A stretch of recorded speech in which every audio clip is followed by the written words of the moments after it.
The July meeting of the Burleigh County Planning and Zoning Commission. We will start with the Pledge of Allegiance, so please rise, remove your hats, and face the flag.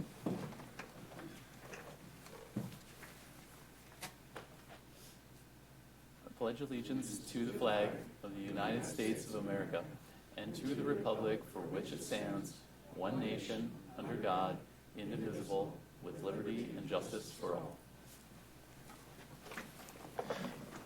Okay, we will move into roll call. And Marla, are you taking us through that one? Okay. Yeah. Okay. Commissioner Bittner. Here. Commissioner Conley. Here. Commissioner Jarrett. Here. Commissioner Munson. Here. Commissioner Patrick. Here. Commissioner Small. Here. Commissioner Streifel. Here. Commissioner Rich. He's joining us online. So, and Chairman. Here. We have a quorum. Okay, we'll move into the, I see we've got approval of the May 13 minutes. Do you have those I minutes do with you? not have time to get the minutes done. Okay, we will jump over that and we will approve those minutes at the next meeting. We'll move into our public comments section. This is restricted to Burleigh County residents and landowners. So if you would like to give any public comment, this is not a public hearing. We will move into the public hearings after this, but this is any general public comment that you would like to make. So if you would like to make comment, please approach the lectern, tell us who you are, where you're from, and what you'd have to talk about. Any public comments? Okay, seeing none, we'll close public comment and move into the consent agenda. We have one item on the consent agenda. Do we, if we would like to open that, we can do that, or if someone would like to move to just approve the consent agenda, I'm open for that also. Move to approve the consent agenda. Okay, it has been moved by Commissioner Munson, seconded by Commissioner Bittner to approve the consent agenda. Is there any discussion on the motion? Hearing none. All in favor of approval of the consent agenda, say aye. Aye. Any opposition? Hearing none. Consent agenda is approved, and that would mean that the item on there will go to a public hearing at our next meeting. Okay, we will move into our public hearings for the evening. Mr. Chairman? Yes. Yeah, this is Rish here. I finally got on board. Sorry about that. Fantastic. We will mark you as in attendance. Thank you. All right, our first public hearing is the Lookout Trail variance. And it looks like Mitch is going to take us through some details of that before we open the public hearing. Good evening, Commissioners, Mr. Chair. Before we get into this first agenda item, did you all receive the bylaws that I sent to you by email? Okay, so the reason I sent that to you guys is, well, first off, we don't have any legal representation at these meetings. So we have to follow our ordinances, our bylaws, and Century Code. And one of the reasons I'm bringing this up is some of the motions that have been made in the past and recently. I'm not going to comment on which ones were made or what was said. But the important fact is that when these motions are made, you have to relate those to the topics in the article that we're presenting, and it also has to reference our ordinances and documents that the Planning Commission has. In other words, we have to have finding of fact. We have to base our motion on what's presented, what's talked about in the meeting, but what is a finding of fact. You cannot use your emotions or your opinions in these. And so that's moving forward. Because we don't have any attorney representation here, so we have to play by the rules. Yep. I don't want to end up in district court. All right, thank you, Mitch, and thanks for sending that out. Appreciate that. Okay, I guess before we move into opening this hearing, this is the application for the variance of setback at Lookout Trail. Okay, Commissioners, we received a complaint regarding an accessory building that was being built down on just 4731 Lookout Trail. It was, the neighbors thought that they were building too close to their property line. They actually thought they were building over the property line. The permit had not been issued, but it had been applied for. We just hadn't gotten to the review. It was applied for last year, actually, and so it kind of got lost in the shuffle. The contractor thought that he had the permit, well, he didn't. So we issued a stop work order on it, and to determine the location of this building and the setbacks and if it was encroaching on the neighbor's property or not. We do have a stamped lot exhibit.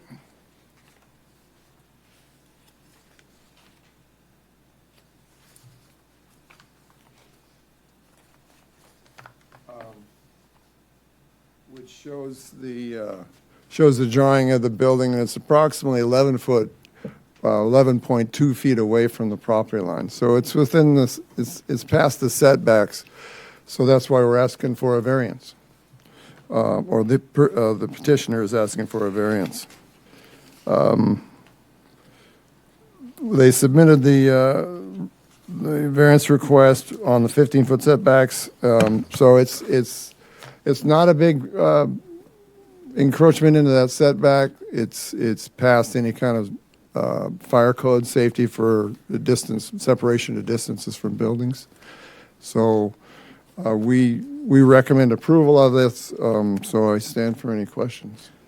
Okay, just, I mean, looking at this, it sounds like the property line issue is all taken care of, correct? It is not on the property line. No.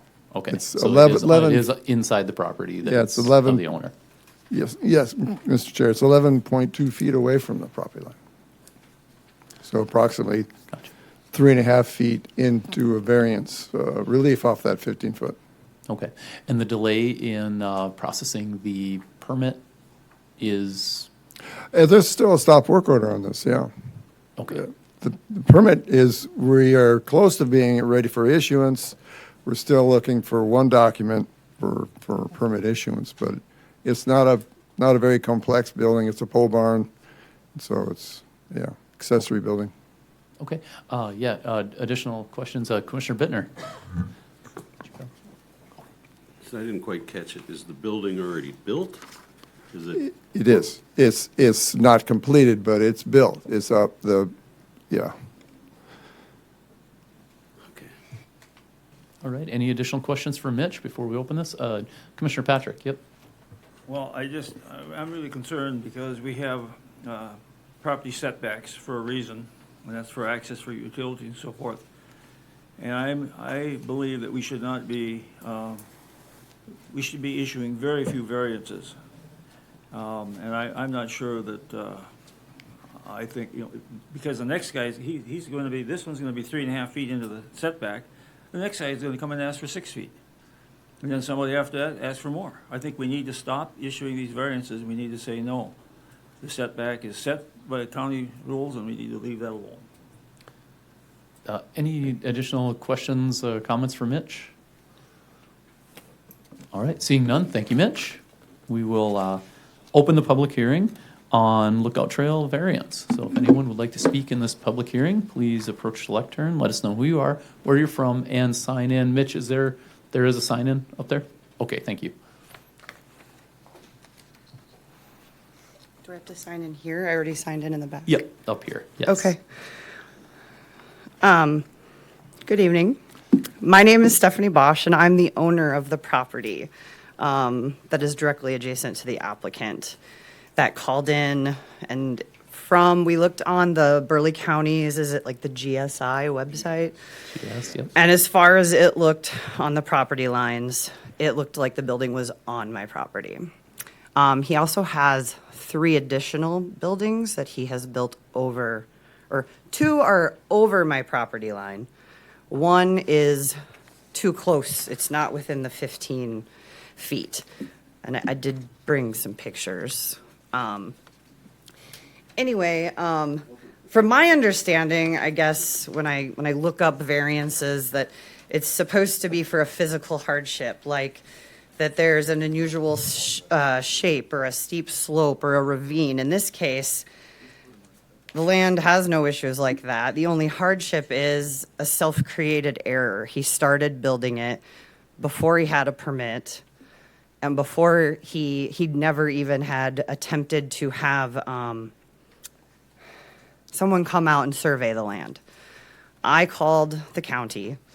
They told me that I should have somebody come survey the land. And I said, I'm not the one building a property or a building. Anyway, so I contacted my neighbor and said, I think we should get somebody out here to survey it. I had lined somebody up. They couldn't make it out for like 3 or 4 weeks. He ended up contacting me in the meantime, said he found someone sooner. They came out within a few days. So that new structure that he is asking for the variance for, he has already started building it. It is not over the property line, but it is too close. It is not 15 feet away. But there is a tree house that is over my property line. And mind you, this was all where the property line goes, the blue line, where all the trees are. We cut them all down because I was told by the county that I had to establish a property line, and the only way to do it was we rented an excavator and tore them all out. But there are still 2 buildings. He did disassemble most of one, but there is still a tree house that is over on my property, so we can't exactly establish the true property line because it's over on my property. So anyway, I guess I'm just saying, I don't know if you should deny it, but I don't know if it should be approved until he addresses the other buildings that are on my property. He's also been using my property to access his backyard for years. So like I said, we cut all the trees down so that we could try to establish a property line. I feel like if you approve it, you're just letting it be known to everyone that you just ask for forgiveness instead of permission. So And I'm just assuming you're the neighbor to the north? I am the neighbor to the north. To the north, okay. Yes. Gotcha. That's 4720 Lookout Trail. 4720, okay, thank you. Any questions for Stephanie? Yeah, Commissioner Patrick, yeah. Is there, is there a specific reason why he decided to build it there? I mean, it appears, I was out there, it appears that there's plenty of room in there for him to build without. I'm assuming he has lived there for many, many years. I believe he told me since 1988. I moved in 2017. I know I talked to one of my other neighbors that helped the original builder of the house plant all those trees that we ended up tearing down that were on the property line. I was told when I moved in, the property line was somewhere in those trees. They were starting to get really overgrown, just a lot of dead stuff in there. So we started actually looking at the GSI website because we wanted to figure out where our property line was so we could start clearing out some of the trees to get the dead stuff out. And it was just really bad and thick. And we noticed when we did that, like, it actually looks like they're all our trees. And the buildings are over the property line. So I'm just assuming maybe he didn't know. But I think it's been going on for years. So Any additional questions for Stephanie? Commissioner Patrick? Yes. What's he going to use the pole barn for? I think storage, like lawnmower. He's got like a big lawnmower tractor, attachments. So what are the other buildings used for? Well, the small one that he did partially tear down, I believe, was for some of that stuff, but he got this new big tractor mower and needed a building to put it in. I'm assuming, I don't know. You'd have to ask him what it's for. So besides this building going up, how many other buildings are there existing right now?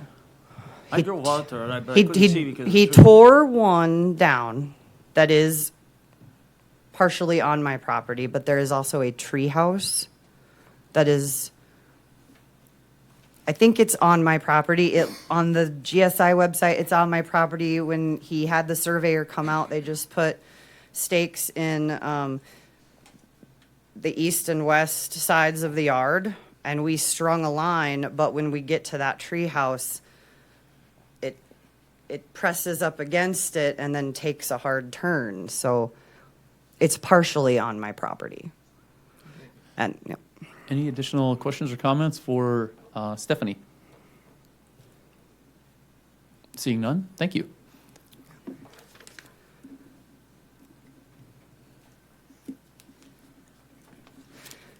I don't know, am I supposed to leave these? Do I take them?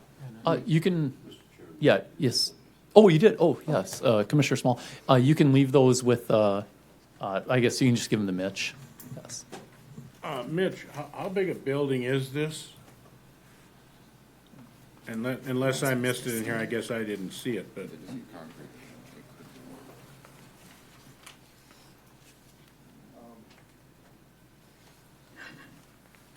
Mr. Chair, I'd have to pull up the permits. I think it's around 2,500 square feet or 2,000 square feet. It might be even smaller than that. I can pull it up and look at it. Okay. I don't think it's concreted in. It could be moved. It's a pole structure. It could be cut Yeah. off, moved over, and then set on If I can get this concrete marked. or pillars or whatever. Thank you much. If anyone else would like to speak in this public hearing, please come to the lectern and let us know who you are, where you're from, and sign in, please. Hello, I'm Sam Keller. I'm the property owner here in question. And a couple clarifications on that building. When you're talking the 12 feet into the back spacing, the west end is 16 feet. The front corner, the northeast, is where that corner goes on 11.2. The back end is clear by a foot. It's at an angle. I was just going to clarify that. You talk like the whole thing is 11. It's just the very front corner. The northeast corner is 3 feet into the spacing. Okay.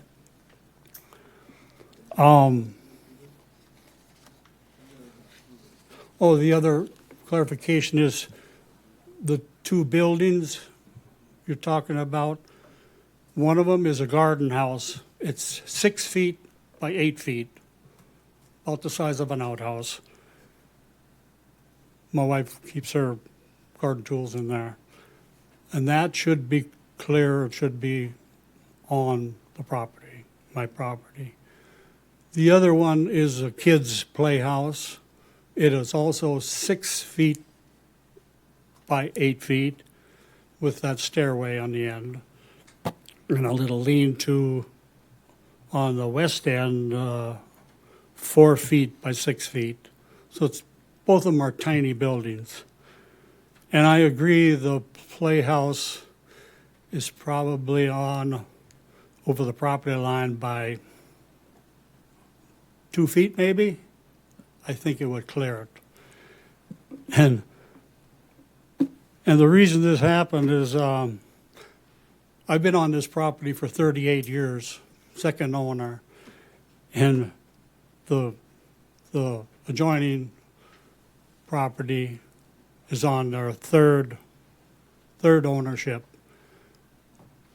Never has either property been surveyed on the transition of the property or the transfer of the property until now. I figured, well, better get it done.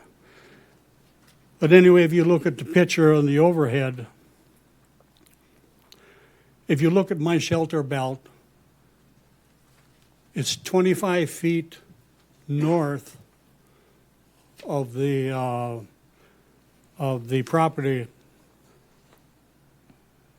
property line stake. So how did that happen? And then you get, after the 25 feet, there's a 20-foot opening you'll see way on the end, that's how I made my entrance into the back of the property. And so that's a total of 45 feet. That shelter belt is 45 feet off, or about 5 degrees off the property line. And you wonder, how in the world could that happen? When whoever planted the trees, I don't know. So how I determined where that building was, I was asked when the permit was applied for where the building was in relation to the house. And I told them it's 175 feet due east of the northeast corner of the house and 35 feet north to the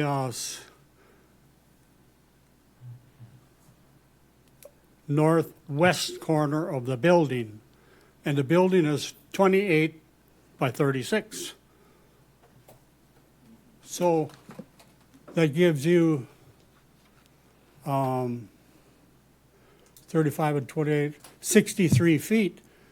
I measured from the northeast corner of the house, that same corner, and it was 90 feet to the center line of the property.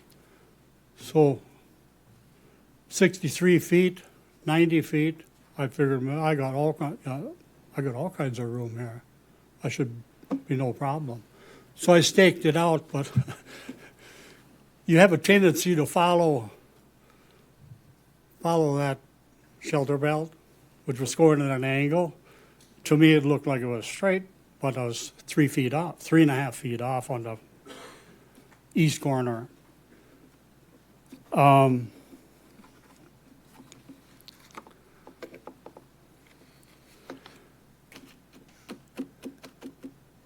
Yeah, other than that, why, when those shelter belts were put in, why was my shelter belt on the east end 25 feet past north of the property line? That's a lot.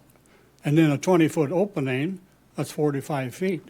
They're 45 feet off. Well, you can see it on the picture, on that overhead there.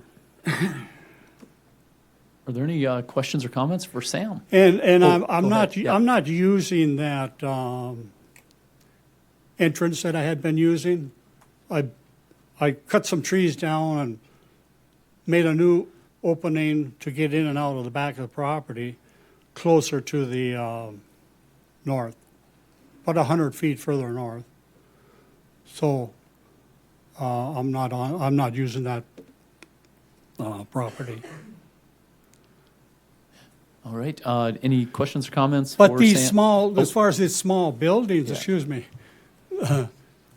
the kids' playhouse, yeah, I can move that forward to clear the property line.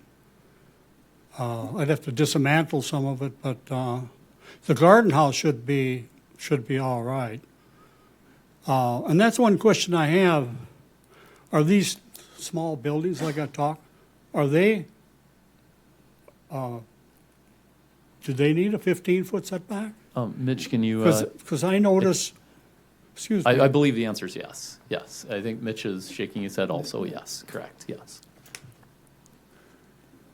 Because I notice in town, you have these small buildings like this, and they're all up against a fence. So there's no setback in town here. So is there a setback out there for a small building like Yeah. that? Yeah. County and city can be different. Definitely. But there is, But, there's yeah. a setback in town. There are setbacks in When I town. built mine, absolutely, there's a But, setback. You had to but- survey property lines and, yes. But different jurisdictions. Correct. Correct. City and county. Yes. So there is a setback for a little building like that? Yes. Yes. And Commissioner Bittner, you had a question or comment? Yeah, so the building has been built, And it's complete, or is it still being built? What? The building? Is it done? Oh, the Or pole is it- building? Yeah, is it Oh, no, it's framed, framed? yeah. The poles Okay. are in and Okay, so it's not, it's not tinned. not tin. Any reason, 'cause I'm a general contractor, and any reason you can't, the part, you say it's in at an angle. Is there any way you can get outside of the 15 feet by moving the other end, basically shift the building like one end wall or one bay? Do you know what I'm talking about? Because you said one end of the building is at 16 feet past. It's 16 and the other end is, Yeah, so basically, to make it simple, you cut off the back end, move it to the front end. Can you shift without taking down the whole building? oh, Because the pole building, you take out some screws or nails and pull those posts, and move them, and it's pretty simple. well, you'd have to cut the rafters on the east end. And, No, you wouldn't be cutting rafters. yeah, I don't understand you. Basically, you're saying I should build a pie-shaped building? No, what I'm trying to get at is the part that's hanging over the thing. Remove that part to where you get your 15 feet and put it on the other end. Those pole buildings are super simple, Yeah. I wouldn't see a problem with doing that. Yeah, I guess I don't quite understand what you're talking. I don't know how to make it more clear. Yeah, any other questions or comments for Sam? Yeah, you just take the back wall, move it to the, Yeah. leapfrog it to the front. Yeah, Any pull other- out, like that, essentially you just pull take out this, two poles, put it yeah, up here. because they're spaced. What are they, 8, 10? 6 foot, 6 foot? Apart. 6. Well, it doesn't take too many of that to move to the other end and then you're free and clear. Yep. Any additional questions or comments for Sam? Seeing none, thank you, Sam. Okay, Any additional, anyone like to speak in this public hearing? And Sam, if you, just make sure you sign in, since you I spoke. did back there. Oh, up up here. here? Yep. Anyone else like to speak in this public hearing? Please approach the lectern, let us know who you are, where you're from, and sign in. Anyone else? Commissioner Streifel, yes. Are you also Rabbit Head Construction, Mr. Keller? Are you the construction company and the owner? Yeah, No? Sam, It's you're, two separate? you're, Okay. you're not associated with Rabbit Head Construction, right? That's a whole No. separate, okay, no, I'm just retired, old gotcha, retired fart. okay. All right. If anyone else would like to speak in this public hearing, please approach the lectern, let us know who you are, where you're from, and sign in. And anyone else, this is the last call. Any reason we need to continue this public hearing? Seeing none, we'll close the public hearing and move into discussion and action on the Lookout Trail variance. Mr. Chair? Yes, Mitch, yes. The building is 1,008 square feet. It's 34 by 36, the dimensions. Oh, 28 by 36, right? No, 34 by 36. I don't know. Any, yeah, 28 by 36, I believe. What is it? So whose tape measure is, So regardless of the size of the building, we're here to talk about the variance of setback. Any comments or action that we would like to take on this Lookout Trail variance? I mean, we've got, I think some of the pieces that have come out in this public hearing are Maybe my started house work might without a be 28. permit, lack of staking of property lines, that are really kind of convoluting some things on this whole thing. But Commissioner Conley? Well, it's just that, I mean, I've watched a lot of meetings, and, I mean, we're getting a lot of variances with the ETA discussion and all that, but in 99.9% of the cases, people already have a permit, so we're being able to vet them ahead of time. This puts us in a really gray area since it's already under construction, and I don't see how you can get to those findings of fact. It's a little too gray and puts us all on the hook. And I'll, if anybody has any comments beyond that, I'd let them, but I would make a motion at that point if nobody wants to add to it. Yep. If you'd like to make a motion, what would you like to state? Make a motion to deny the variance based on the fact that it's under construction. There's a precedence of going over the property line, and we're just in a day and age you have to know ahead of time.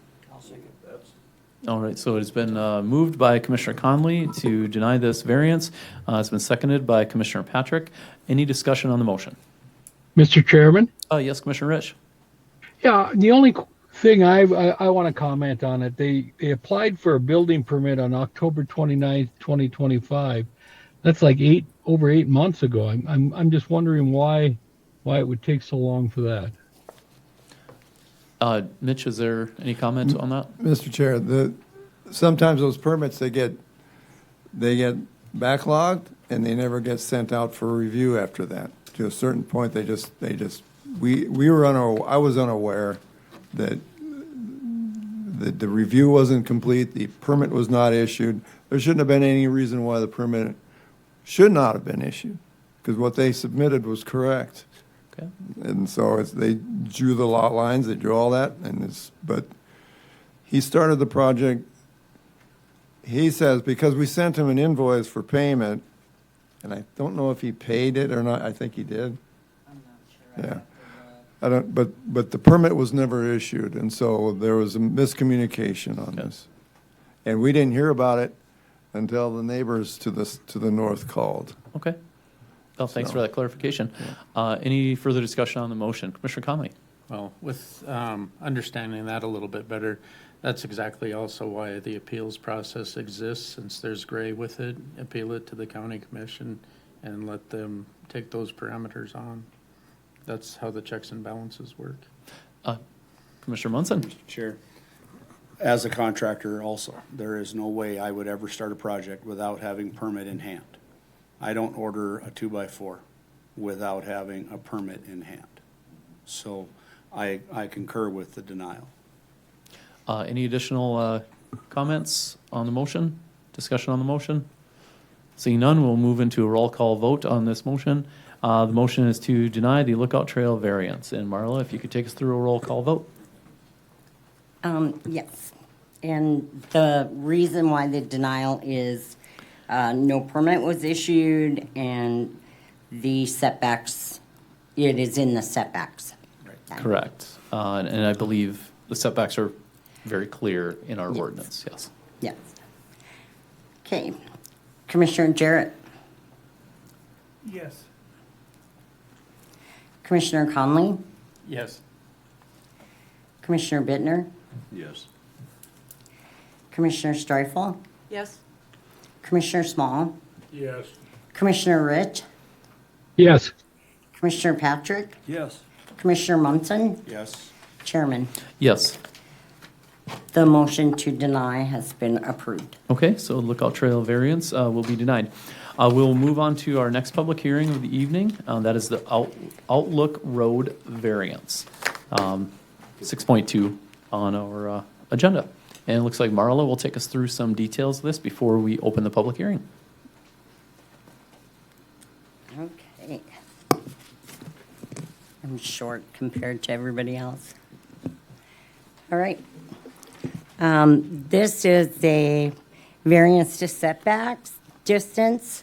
Kurt Ruzeka, I don't know if I pronounced that right, The address is 8620 Outland Road, Block 7, Lot 11, Country Hills subdivision, second subdivision.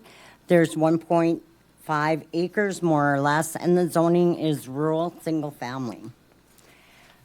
The petitioner is requesting approval of the variance and give a due pass recommendation to the Board of County Commissioners.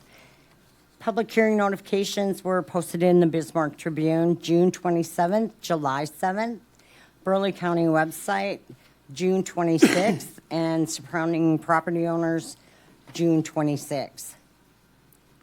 The history, Burleigh County received the request for an accessory building. The location he would like to place the accessory building is 5 feet into the 15-foot setback on his lot. The lot is pie-shaped, and the access to the building is along the northwest side of his lot. He was advised to request a variance. I'll show you.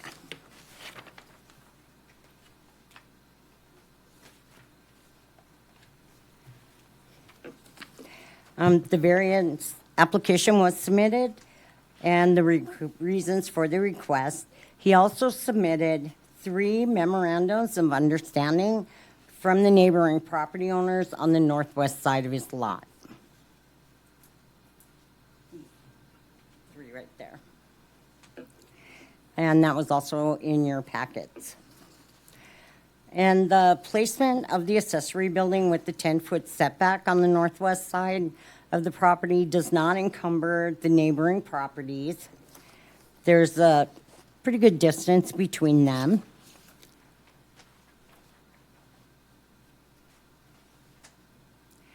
And the variance does fulfill the request of Article 28. And the Burleigh County ordinance do require a 15-foot setback on the northwest lot line, and a 10-foot setback will not encumber the neighboring properties. The neighboring property owners have submitted memorandums of understanding and have no concerns regarding the variance, and granting of the variance does not conflict with the Burleigh County ordinances. The Planning Commission, you can approve the variance with the due pass, approve with conditions, deny the variance with reason, or table for more information.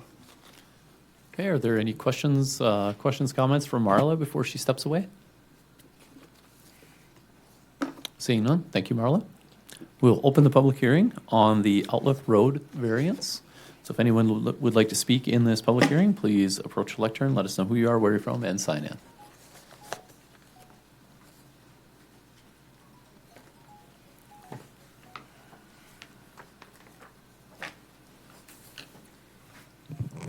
Hey, I'm Kurt Rosiska. I am the property owner. I guess I don't have any major comments, but I'm here willing to answer any questions if you have them as to why I selected that location. Yeah, Kurt, just a quick question, and I assume this is north, right, on this? Yes, yep. Is there any reason you can't move it east? Well, Is there anything in the way? I can, or- yes, okay. but it slopes down. There's extra dirt work, and ultimately the house is right at the 15-foot. That the house is not square with the property line. Yep. So, ideally, I want to back campers and boats in there, and the further I move it, it's going to just make it more difficult to be doing that. I also looked at moving it to the east side of the house. Then I'm going to be coming and asking for another approach and culvert, and it's just not as convenient. Being honest, I want it on the garage side. I want to have it right back there. It's not taking up as much yard, right? If I put it over there, I'm taking up more green space. So ultimately, I'd prefer to have it back there, and it's just with the pie shape, it's just easier to have it more straight in from the driveway around the garage. So that's Gotcha. Any questions or comments for Kurt? Oh, yes, Commissioner Streifel, sorry. Can you tell us when the land will be surveyed, when the property line? The line is surveyed. We had it surveyed for the builder. We haven't done any building. Obviously, we got to do this, get the permit, but survey stakes are out there, and we have an offset there. I haven't done anything until I get the results of this, but yeah, the pins are easily found, and we can pull that setback. Commissioner Patrick? You have any Is there, have you been able to find the property pin, so you know where the property Yep. line is at? I do, yep, and those are clear, and then also the contractor that will be doing it had it professionally surveyed. I can't say who it was, but there's flags out there showing the offset there, so we have confirmed that, so. Any additional questions or comments for Kurt? Yeah. Yes, Commissioner Bittner. What sort of trees are those on that side of it? So there is, if I can pull up that picture, I don't know how to turn that on, but, there is, an old shelter belt there, there's a bunch of green ash, large, mature trees, those are on the neighboring property. There's 2 rows of trees, and on the picture you can see with the black fabric. Both of those are I've planted both of those, one of them's on the neighboring property. I had an understanding with them to put some evergreens in there, and I've been taking care of them, watering them and all that, but they're on there, they agreed to do that, but it's tied into my drip line and everything, but. And those are evergreens? Yes, Right. there's junipers there, and then there's evergreens, and then there's the green ash, such as the old shelter belt. Any other questions or comments for Kurt? Seeing none? Commissioner Patrick? Did I hear you say that you could move it if it was required, you could move it to? I have built it yet, I'm trying to follow the right steps. But I mean, It's an inconvenience if I do, but. And the inconvenience being what?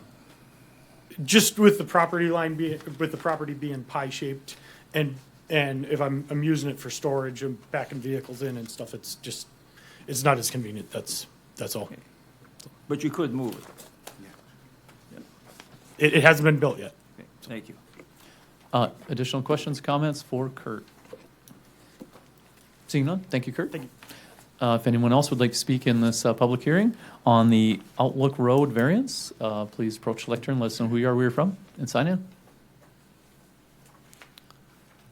Anyone else like to speak in this public hearing? And last call for this public hearing on the Outlook Road variance. Seeing none, is there any reason that we need to continue this hearing? Seeing none, we will close the public hearing and move into action and discussion on the Outlook Road variance.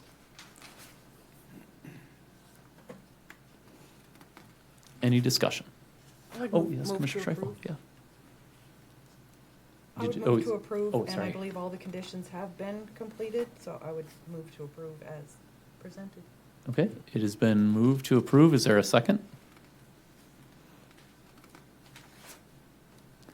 Second. Oh, okay, so it's been moved to approve by Commissioner Streifel, seconded by Commissioner Jarrett. Any discussion on the motion?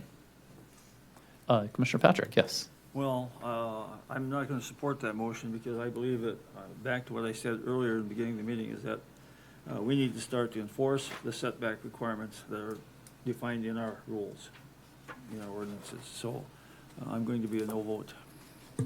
Any additional discussion on the motion? Commissioner Mr. Bittner? Chairman? Oh, yes, Commissioner Risch. Yeah, I'm just looking at the map there, and it looks like he's got quite a bit of property, plenty of room to move the building. I'll be voting no. Okay, any additional discussion on the motion? Discussion? Nothing? Okay, hearing none, we'll move into a roll call vote on the Outlook Road variance. Marla, if you could take us through that roll call vote. Okay, the motion is to approve. Commissioner Bittner, No. Commissioner Conley, No. Commissioner Jarrett, Yes. is that a yes or no? Yes. I'm sorry. Commissioner Munson, No. Commissioner Patrick, No. Commissioner Rich, No, Commissioner Small, No. and Commissioner Streifel. Yes? And Chairman, No. okay. Motion was denied. Okay, the Outlook Road variance is denied or The recommended approval was for denied. denial. Yes. Yeah. Yeah, correct. All right, we will move on to our next public hearing of the evening. This is the Nature View Drive variance. And looks like Marla is going to give us some details on this before we open the public hearing. Yes, I am. I just want to make sure I got the right one.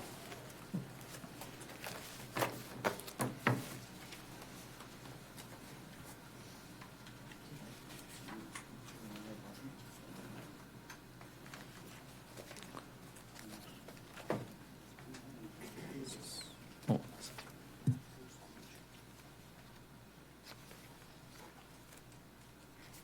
Sorry about that. I had to check something. Okay. This variance application is a variance to the 4% lot coverage. It's Justin Kitson, and the address is 501 Nature View Drive, Block 2, Lot 9, Country Meadows Edition. The lot size is 1.4 acres. It's rural residential, and they just want to do pass recommendation to the variance. It was posted in the Bismarck Tribune June 27th, July 7th, the website, June 26th, surrounding property owners, June 26th. Burleigh County received the request for accessory building at 501 Nature View Drive. The size of the new accessory building would be 1,500 square feet.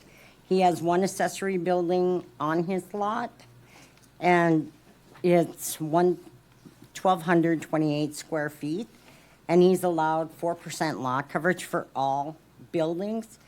The new additional building would be 129 square feet over the allowable accessory buildings of 1,400, or is 1.492 acre lot.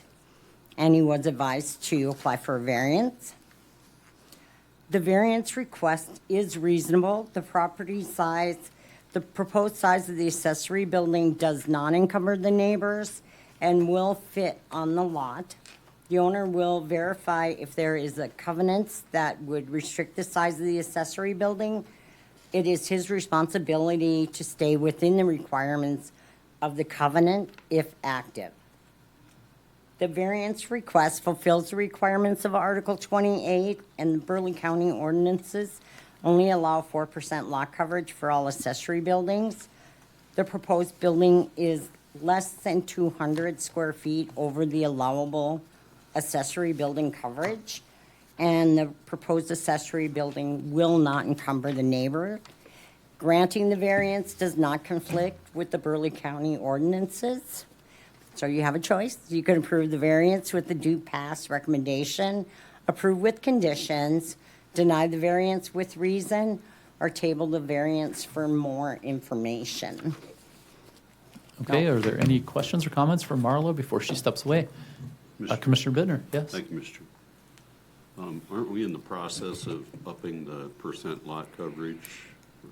Yes, it accessory has building? been brought up in this committee, and it is in the works. Right. So, Okay, I just wanted And to remind everybody would that this fit into the, Yeah. what we're going to, the proposed ordinance Yeah. yes, that's coming? Okay. yes. Thank you. Any additional questions or comments for Marla before she steps away? Seeing none, thank you, Marla.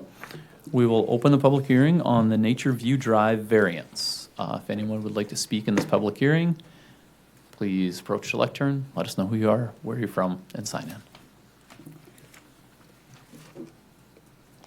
in. Anyone like to speak in this public hearing on the Nature View Drive variance?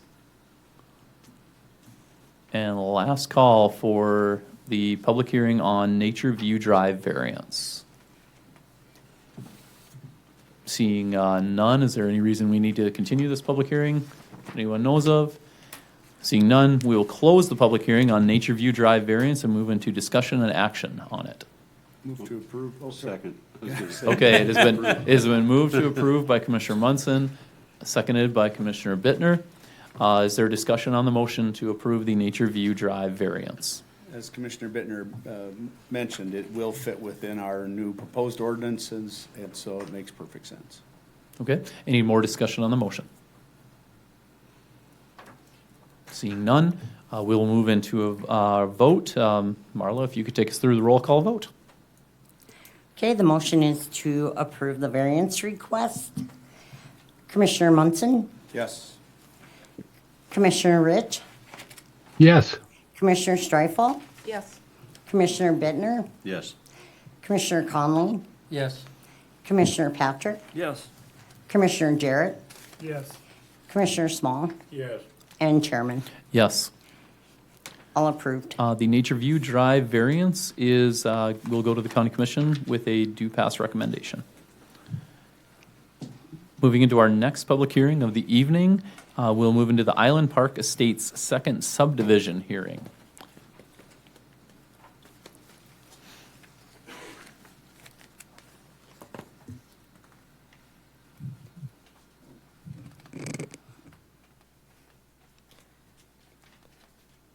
Hello, Commission. I am here to talk about item 6-4. Specifically, it is the Island Park Estates second subdivision, consisting of lots 12 and 3 of Block 6 of the Island Park Estates subdivision, located in Riverview Township. Having a blast. You have got one of the frescoes. I almost grabbed one, but I saved it. Uh, I might come back. for it. Commissioner Risch, can you mute your mic? Thank you. All right. The site address is 6169 Island Road. This would be a lot combination of 2 lots, each of which are approximately 2 acres, into a single lot of approximately 4 acres. This would include no zoning change. The lot in question would remain R1 single-family residential. And I will say, in your packets, I currently have the wrong final plat image. So if you'd like to see what the correct final plat looks like, it can be pictured here on the projector.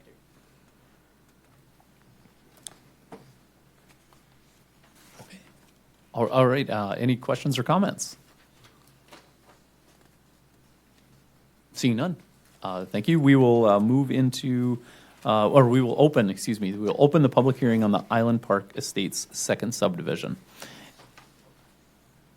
If anyone would like to speak in this public hearing, please approach the lectern, let us know who you are, where you're from, and sign in. Good evening. And I was going to say, you can move that up. My name's Leighton Sampson. I'm the property owner, and I think all the information was correct, and I'd just like to say I could answer, or I could try to answer any questions if you have any, so. Okay, any questions, comments for Leighton? Yeah, Commissioner Small. This is just a combination of 2 lots, and you just want to make it one, basically all you're trying to do. Yep, correct. Nothing is built yet. It's an empty lot, and would like to build the house somewhere near the center line, so then you get rid of the center line setbacks. And I know it's an odd question, but you own both lots, correct? Correct. Thank correct. you.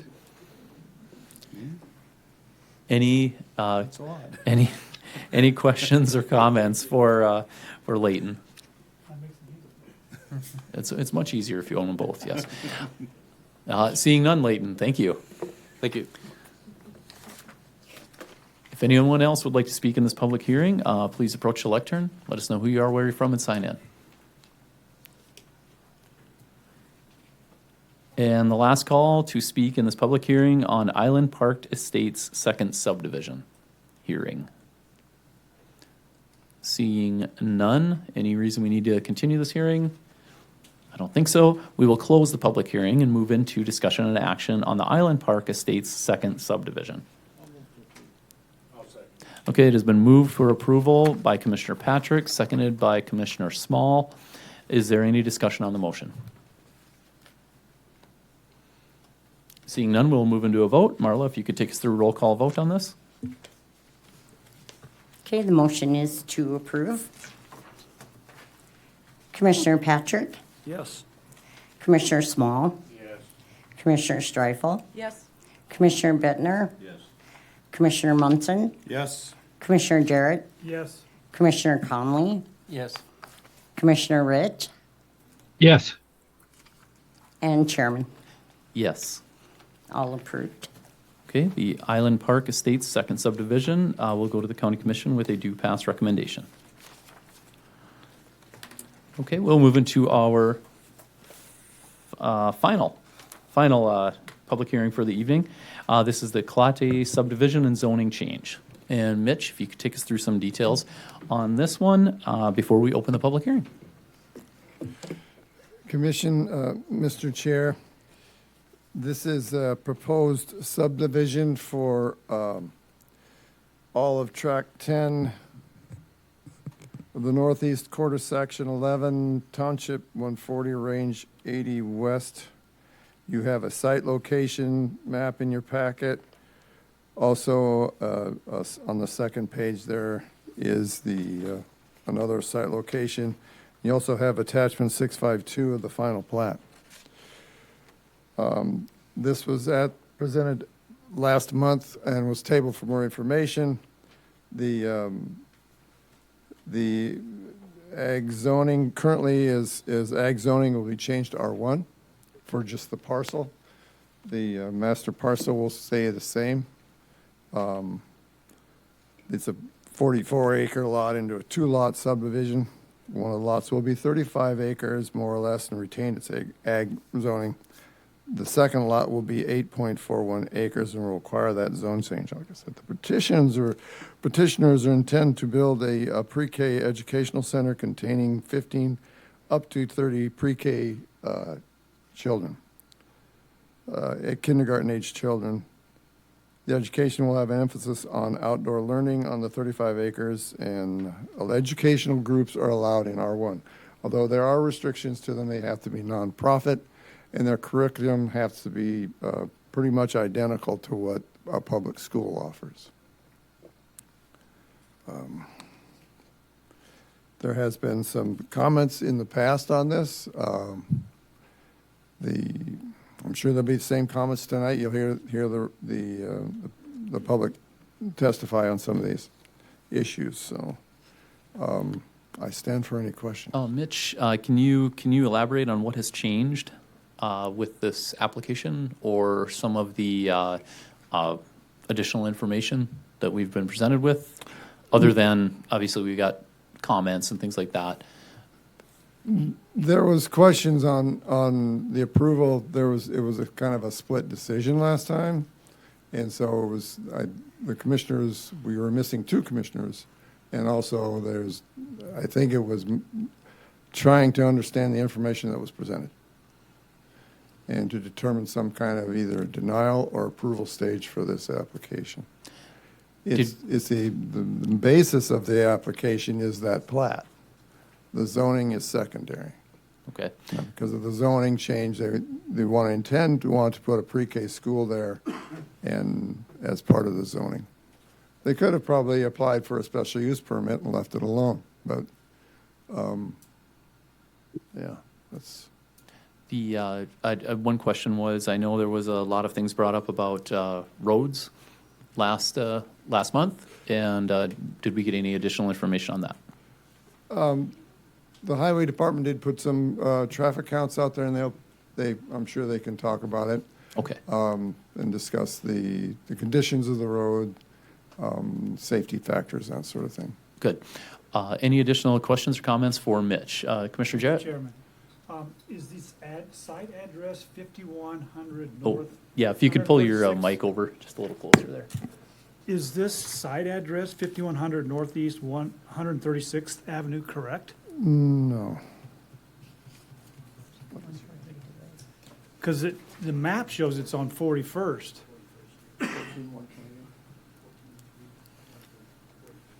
14328 Northeast 41st Street.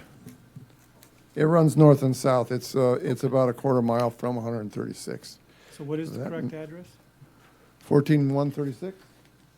138 Northeast 41st Street.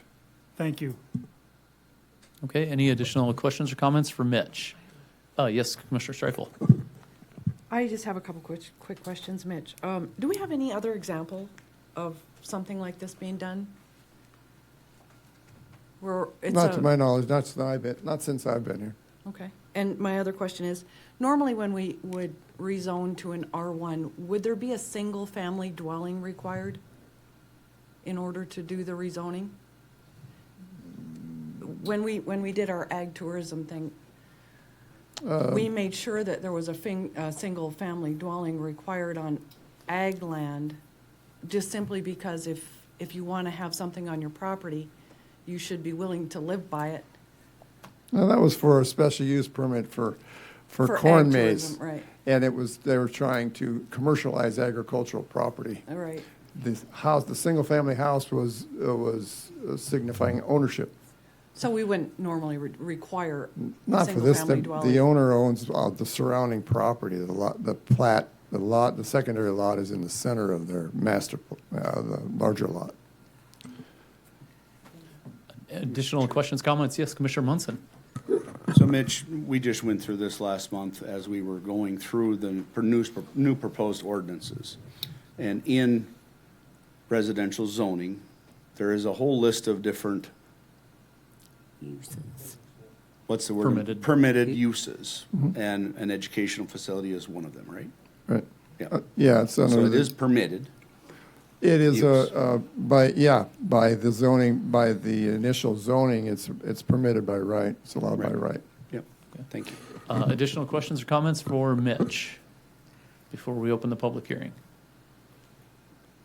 Seeing none, Mitch? Oh, yes, go there ahead. was some, a petition that was passed around last time. We didn't have access to that. We requested it twice. The owners, not the owner, sorry. The person who created the petition dropped it off yesterday, and it should be in your packets, excuse me. Yes, yes, we did receive that. Yep. Oh, yes, Commissioner Conley. Commissioner. Thank you. Are there, in the properties nearby, is there any other areas, properties within properties that are zoned RT? There's multiple properties within a mile that are, there's large subdivisions within a mile and a half of this. There's one parcel directly to the north, that's R1, to the south, and to the east. It's, the future land use map shows this as urban, rural, urban growth, a mix of agricultural and residential buildings. Thank you. All right, any additional questions, comments for Mitch before we open the public hearing? Commissioner Small. So, you just got this petition that If, all these people could are you pull your mic against just a little bit closer? Thank you, thank you. All these people are against this in this here? They signed the petition based on these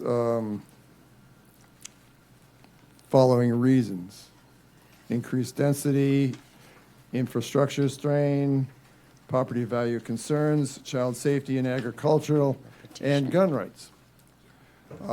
Whether those are accurate or they're significant, that's up to the person who reads them. I do know that I talked to Jim Holm, the county sheriff, about the gun rights of neighboring properties, and this is referencing federal law, which is not enforced by our local police or the county sheriff. It would have to be the ATF enforcing these. And it's public property. You have the right to own your gun on public property, whether you're next to a school or not. According to the sheriff. So that's from what I know. It's a commentary that these folks signed, and so. Okay, additional questions or comments for Mitch? Yes, Commissioner Conley. Yeah. Chair Agnew, I should have been more respectful the last time, sorry about that. The Commissioner Small, the email that was referenced, it came in at 11:44 this morning. And that's a challenge. This meeting's been a month ago, and if we're trying to do our due diligence, that creates a challenge, in my opinion. Well, I wasn't at the last meeting, so I missed some of this. Additional questions or comments for Mitch before we open the public hearing? Oh, yes, Commissioner Streifel. Chair Agnew, Mitch, we have a letter from Todd and Levon Sheldon saying they live directly to the north. Can you help me with, it looks like everyone on this petition who is signed against is neighboring landowners, but I don't see where they are. The letter says they live, or they reside directly to the north of the property. There's some, they're not directly adjacent to the property, but they are, they're not within the notification distance, but they certainly can sign the petition. It's, They're not on the petition, they're a separate email. what is? It's a separate email that was sent I- where there's. I It was there's- provided in don't- our packet, yes. Is it in your packets? Yeah, it was provided just at the meeting, wasn't Oh, I sent don't out in have the a- main I don't packet. have that, Yeah. I don't have a copy of that. But if you're talking about the petition and location of these landowners, they are not directly adjacent to the property. They are not within a notification distance either, but they are in the area, I guess. Okay. Commissioner Patrick, yes. So Mitch, question, I look at a lot of these and I can see that by the addresses that many of them are not nearby. How far away are some of these? Well, the 1,350 feet is pretty much only the properties that are directly adjacent to this, because these are large parcels. And it's really the notification distance is the properties that are adjacent directly to this, to the petitioner's So land. some of these people are a mile or more away. I would say that's a possibility. I haven't measured that, but, you know, they're, yeah, I would say they're over a mile away. Well, I say that because I visited that property. I was out there this morning and I recognized some of these addresses being quite a ways away. And, Yeah, and there is question on that of whether a petition is accurate for people who are not in the notification distance. But there are different opinions on that. So. Yes. Any additional questions, comments? Commissioner Conley? From last month, Commissioner Streifel, I did go out there that night, and I've been out there 2 other times, and they are directly north along that corridor, that 41st Street corridor. As far as I recognize the name with the license box, the mailbox along that way. So. They're not the direct next. Right, no, But it's a couple up. There's some small houses in between. Right. Yeah. Okay. Mr. Chair, they're along 136th Avenue too, east of 41st Street. Okay, thank you. Any additional questions or comments before we open the public hearing? Seeing none, thank you, Mitch. We'll call on you if we have questions. Okay, we will open the public hearing for the Clate subdivision and zoning change. So if anyone would like to speak at this public hearing, please approach the lectern, let us know who you are, where you're from, and sign in. Commissioners and Mitch, is there a way for me to plug in for pictures and video? It's the same as what was submitted. I do have my computer, if that is more helpful. You should be able to plug it in and drive and then. Okay. Well, but that will be kicking yes, Commissioner off of on that. This switch. No. So you're on the right one. It's official record. Gotcha. I do, yeah, Okay. or I have my Thank you. computer, whichever's easier. For anyone listening or watching, we're just solving some connection issues right now. Technical difficulties, yes. Technology is not always my thing.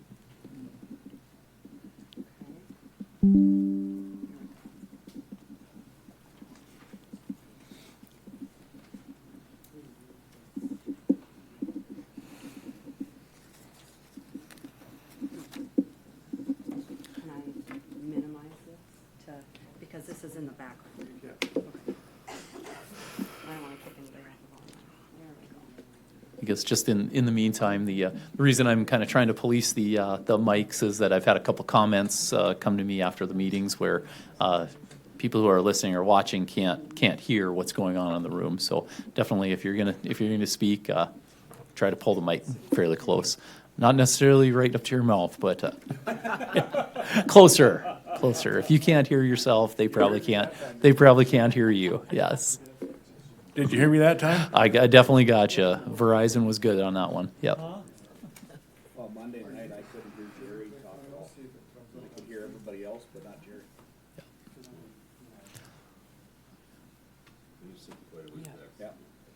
Yep.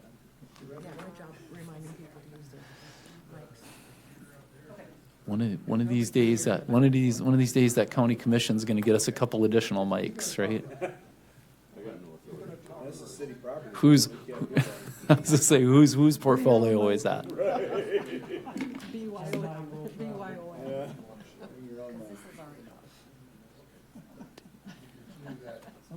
This is what we want to start with. Three. Yeah. Sorry to be. Seems like we need three additional mics, like three more to basically have one, four additional, yeah. I didn't look down, there's not an extra one, is there? There's one at Patrick's place. Oh.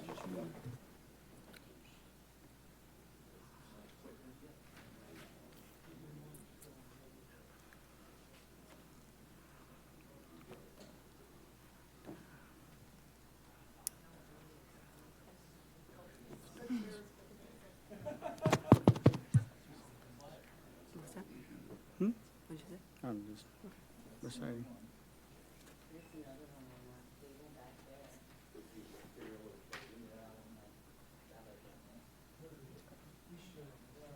Here you go. I'll push it out. Yeah. Yeah. There you go.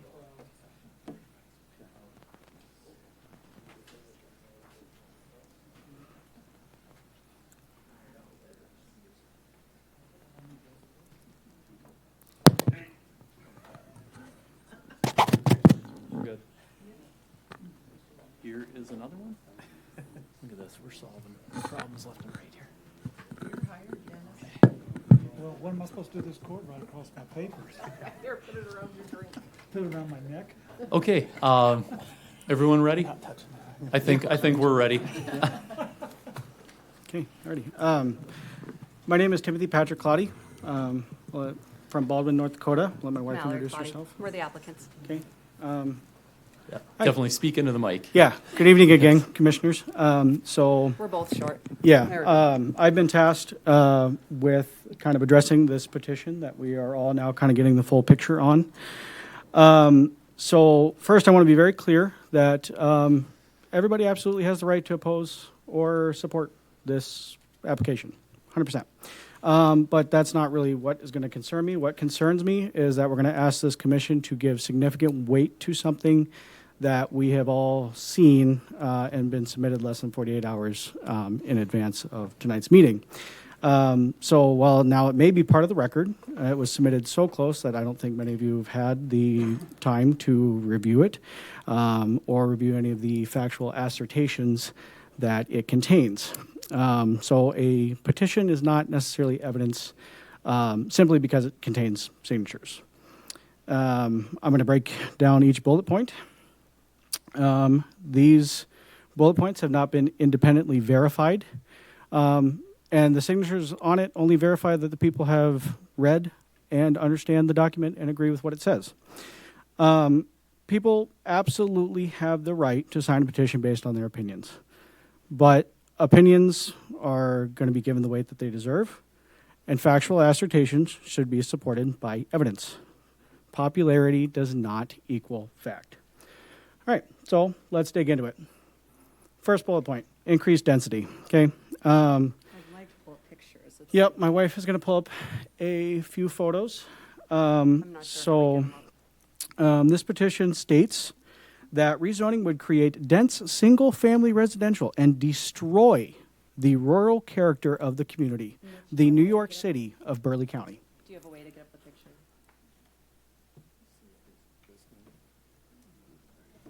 Oh, there we are. Thank you. Thanks. Let me pause here while he's talking about that. The structure that you see in the back, that is black and stone, that is our personal, If you want to move over closer to the mic, oh, I'm just sorry. so everybody Yes, that's yes. listening No, can I appreciate hear. it. The structure in the very back there, that is our personal residence, the black and stone taller structure. Then you can see where we did have an initial permit to dig. That is all that has happened, but you can see the dig site. So this building has a footprint of 1,050 square feet. It is two-story, so it would be 2,100, I had to do math there for a second, 2,100 square feet. We own 80 acres. We do not own just 45 acres. So behind the writer's property that you can see on the Technically, it's on the south. On the screen, it looks like the left. We own the 35 acres behind them. So I think it is important to take into context that 1,050 square feet to such a significant port of land. So while he talks about density, I am going to give different pictures. Yeah, she's going to scroll through, kind of give you an idea of the footprint of what we're looking at as far as the building itself. And there is one caveat. There is a small imposed home on the photos. That is not to scale. We had hired a licensed drone operator, and he had put, so let's see what pictures it's in. He tried to put what 1,000 square feet looks like, and it's rough. Okay, I might be, either way, you keep talking. All right, so while she's looking for those photos, so in reality, this application involves approximately 8.4 out of 80 acres. So the other 71.6 acres are going to remain completely agricultural. There is no plans for residential subdivision. There is no housing development. There is nothing approaching the residential density that this petition claims is going to happen. So while she's still looking for those, No, I'm just showing them a variety. Okay. There you go. There you can see the superimposed little house to show just how small that is in comparison to the land. Yeah, it looks like our toddler drew that, but you get the point. But we'll go with that. Okay. Okay. So while we look at those, I'll have her finish up. Yeah. I think There that is this a drone footage is very, let's see if the video will play. Hang on one second Yeah. here. So this is about if the drone were Here, sitting. You got to talk into the microphone. Oh, I'm sorry. This is about if the drone were to be sitting on top of the schoolhouse. Ignore the chicken structure and the dog kennel. Those are being moved. They're there temporarily so they would not interfere with construction. Behind all that, behind the trees, that is ours. Our house. Good thing you can't see the backyard. It is a work in progress. Ours. Still ours. And those trees are your north border? Correct. Great, okay. And so this is what you would see on the east side. Notice that there are not direct views of neighbors. There are of a pole or a horse barn. I'm not sure what to call it. But from the school, there's not even window views. The previous picture I showed you is because at last meeting it had been talked about that from the road there would even be this significant view of the schoolhouse and it being an eyesore. It isn't viewable. So that is I have one more video for you because I think is also important. This is a sky drone, and it's important because while we talk about density, I do not understand where 1,050 square feet will increase this density. We are also working with the NRCS and we discussed this last time, so I don't want to go too in depth, but to add 5,000 trees over the following 3 years because our goal is to make this as part of the nature school. So I would look at this as such a positive. All of this you're seeing is egg and it will stay egg. And so right in that part of the shot right there, so like I can knock it south of your house, basically across the tree line is yours too. Yes, there's a middle tree line. I just wanted to be and clear on yes, that is all ours as well. So while we talk about, and I guess he can get to this, while we talk about, changes in the future, what if this were to change to something else? We are entering into a 99 or lifetime year lease with Tall Grassland and Learning, which is the overarching of the nonprofit. This is not going to change. We firmly believe in this enough that what you're looking at is what you get. Okay, I will step back now. All right. So now that we've kind of delved into that increased density bullet point, I would like to address the traffic a little bit. If I could just have the petition pulled back up so we can kind of have a reference. Thank you. Okay. So infrastructure strain. So the petition claims that there is going to be up to additional 30 vehicles making 2 trips a day, overwhelming local roads, and increasing traffic fatalities. But what does that assume? That assumes that we're going to have maximum enrollment every single year. That assumes every single family is driving separately and there's no siblings. That assumes there's no carpooling, there's no absences, there's no sick days. A lot of assumptions in a single bullet point. So it's not evidence, it's stacking assumptions. If I were to write my reports as a police officer using this sort of assumptive logic, I believe my sergeant and the prosecutors would have a few questions for myself. So now that we've kind of addressed that, it also claims that surrounding property values will decrease significantly. We heard from Mr. Doctor and his daughter last time that this is a irrefutable fact. No appraisal has been submitted. No qualified real estate expert has been called in to testify. No study specific to a small rural nonprofit preschool has been presented. Again, it's an assumption. It's not verified evidence that there's going to be any significant property value decrease. The fourth bullet point regards child safety in an agricultural community. What to say about this one? So this suggests that children cannot be kept safe around neighboring agricultural uses. And we heard last time that activities involving horses and livestock are some of the most dangerous in America. And I don't doubt that. I think that actually is I would actually believe that is a fact. However, using the logic that's presented here and applying that to the rodeo, I would argue that that is much more likely to happen and children get injured in a rodeo. We have sheep rodeos. We have all these activities involving children around livestock and agriculture and things like that, where the potential for injury is extremely significant, if not more so than what we're proposing here tonight. So, lastly, I'm going to flip the page.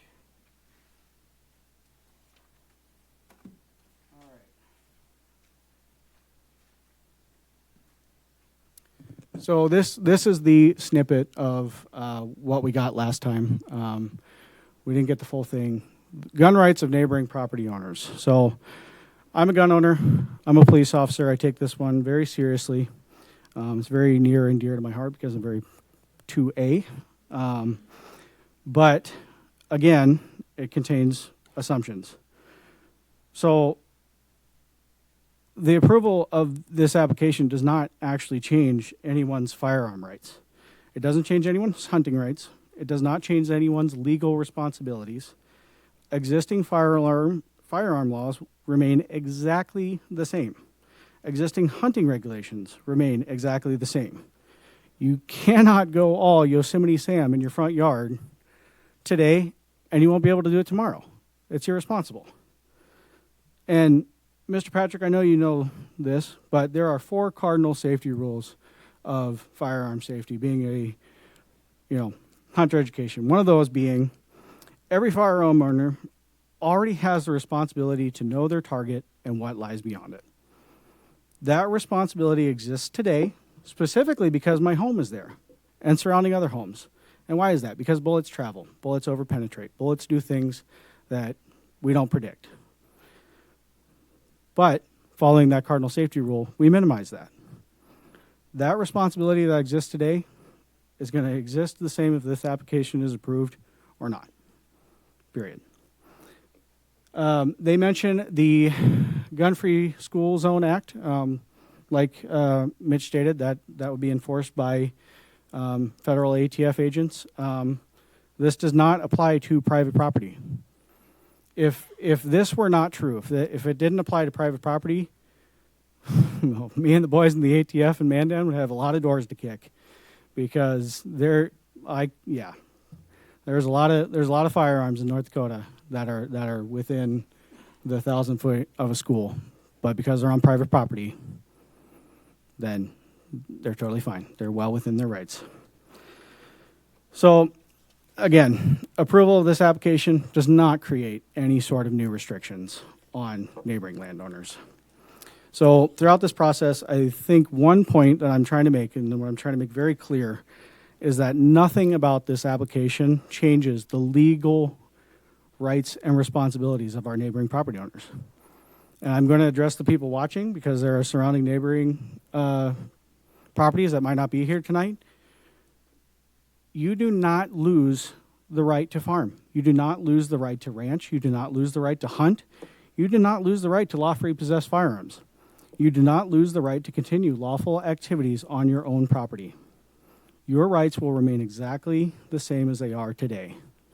But what do we stand to lose? We stand to lose what I believe is an opportunity to do something that, what hopefully we can convince many others to do, is an opportunity to do something very good, very beneficial for our community. And my wife Mallory is going to talk a little bit more about that. And Mr. Bittner, you brought up a very good question that I very much appreciate last time. And that question was, if we simply hadn't shared what we intended to do with this property, would we really be having this issue? And I really think that is worth considering. So the standards that you all apply to this application don't change because people learn what the intended use is going to be. The ordinances remain the same, the burden of proof remains the same, the evidence required to support that approval or denial remains the same. You briefly had a discussion on whether there's also R1 property within the surrounding areas. I'll let you in on a little secret. Those neighboring properties are the Doctors and the Killerins. Now, we heard last time that Mr. Doctor already plans to sell his home. Now, I'm going to do a bit of speculation on my own. And now say somebody approaches him and wants to give him fair market value for his property, not the pennies on the dollar that this school is supposedly going to cause him. That new owner can affect all the same uses in R1 today as they should be able to. We could have a private subdivision just to the north of us, and they wouldn't have to come back to this commission for any sort of rezoning or anything like that. Nothing. That possibility already exists today. So the difference is that we are not asking you to speculate on unknown future possibilities. We are telling you that this is what we are intending to do. This is what we're going to do now. This is what we're going to do in the future, and that is operate a small, nonprofit, nature-based preschool with limited enrollment, daytime hours, fenced play area, and guided, supervised excursions onto our own privately owned property. At the end of the day, I really don't think this has become as complicated as it has been. You all have reviewed the ordinances. We've already heard testimony from both sides. I'm sure you guys have asked yourselves the difficult questions, those that were here last time, those that have had discussion about it with your colleagues. Now, the question that remains is pretty straightforward in my mind, and that is what actually changes if this application is approved. And I think it's very little. The surrounding property owners will retain the same rights that they have today if this is approved. Existing firearm laws remain the same. Existing hunting laws remain the same. Existing property rights remain the same. The ordinances remain the same. The only thing that changes is a small, nonprofit, nature-based preschool would be permitted to operate on our property. And that's the thing. It would operate during daytime hours, generally between 7:30, 4:30 p.m. on weekdays. So this proposed chaos and disturbance of the peace that this is going to cause, it's not going to operate during weekends. It's not going to operate during the evenings. It's not going to operate on holidays, extended school breaks. The activities that is being discussed is limited, it's predictable, and it's primarily confined to normal week time, daytime hours, when many people are already going about their daily activities and working. So we respectfully ask that this commission takes this application to be evaluated consistently and fairly based on the evidence that's presented before you and the ordinances that are adopted by Burleigh County.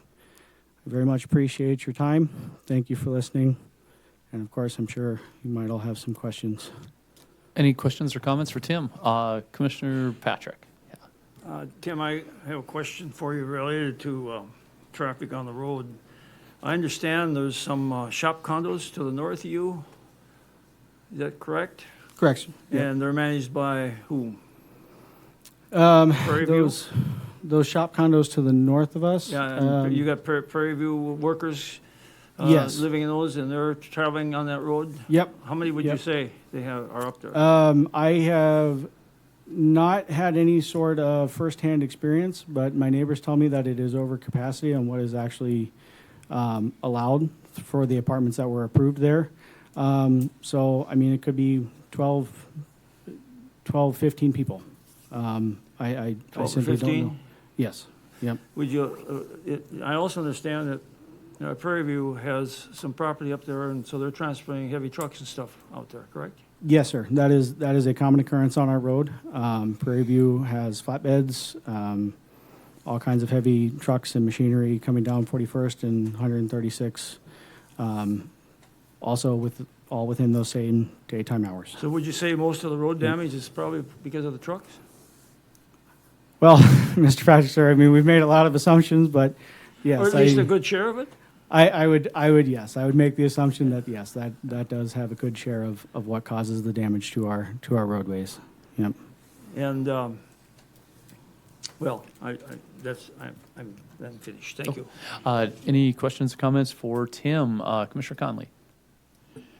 Just to reiterate some of the stuff from a month ago, the kids we have a document in here that says 3 to 6, but was 3 to 7 shared in the meeting, correct? Yes, 3 to 7. Okay. Yep.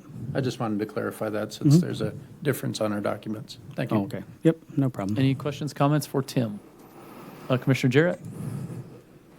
Chairman, my question is, and I appreciate all your comments, but looking at this map, and to see all the neighbors that signed the... Are you referencing the one in the petition? Yeah. the one in Okay, the I'll petition. Yep, pull that yep, up so everybody yep. can...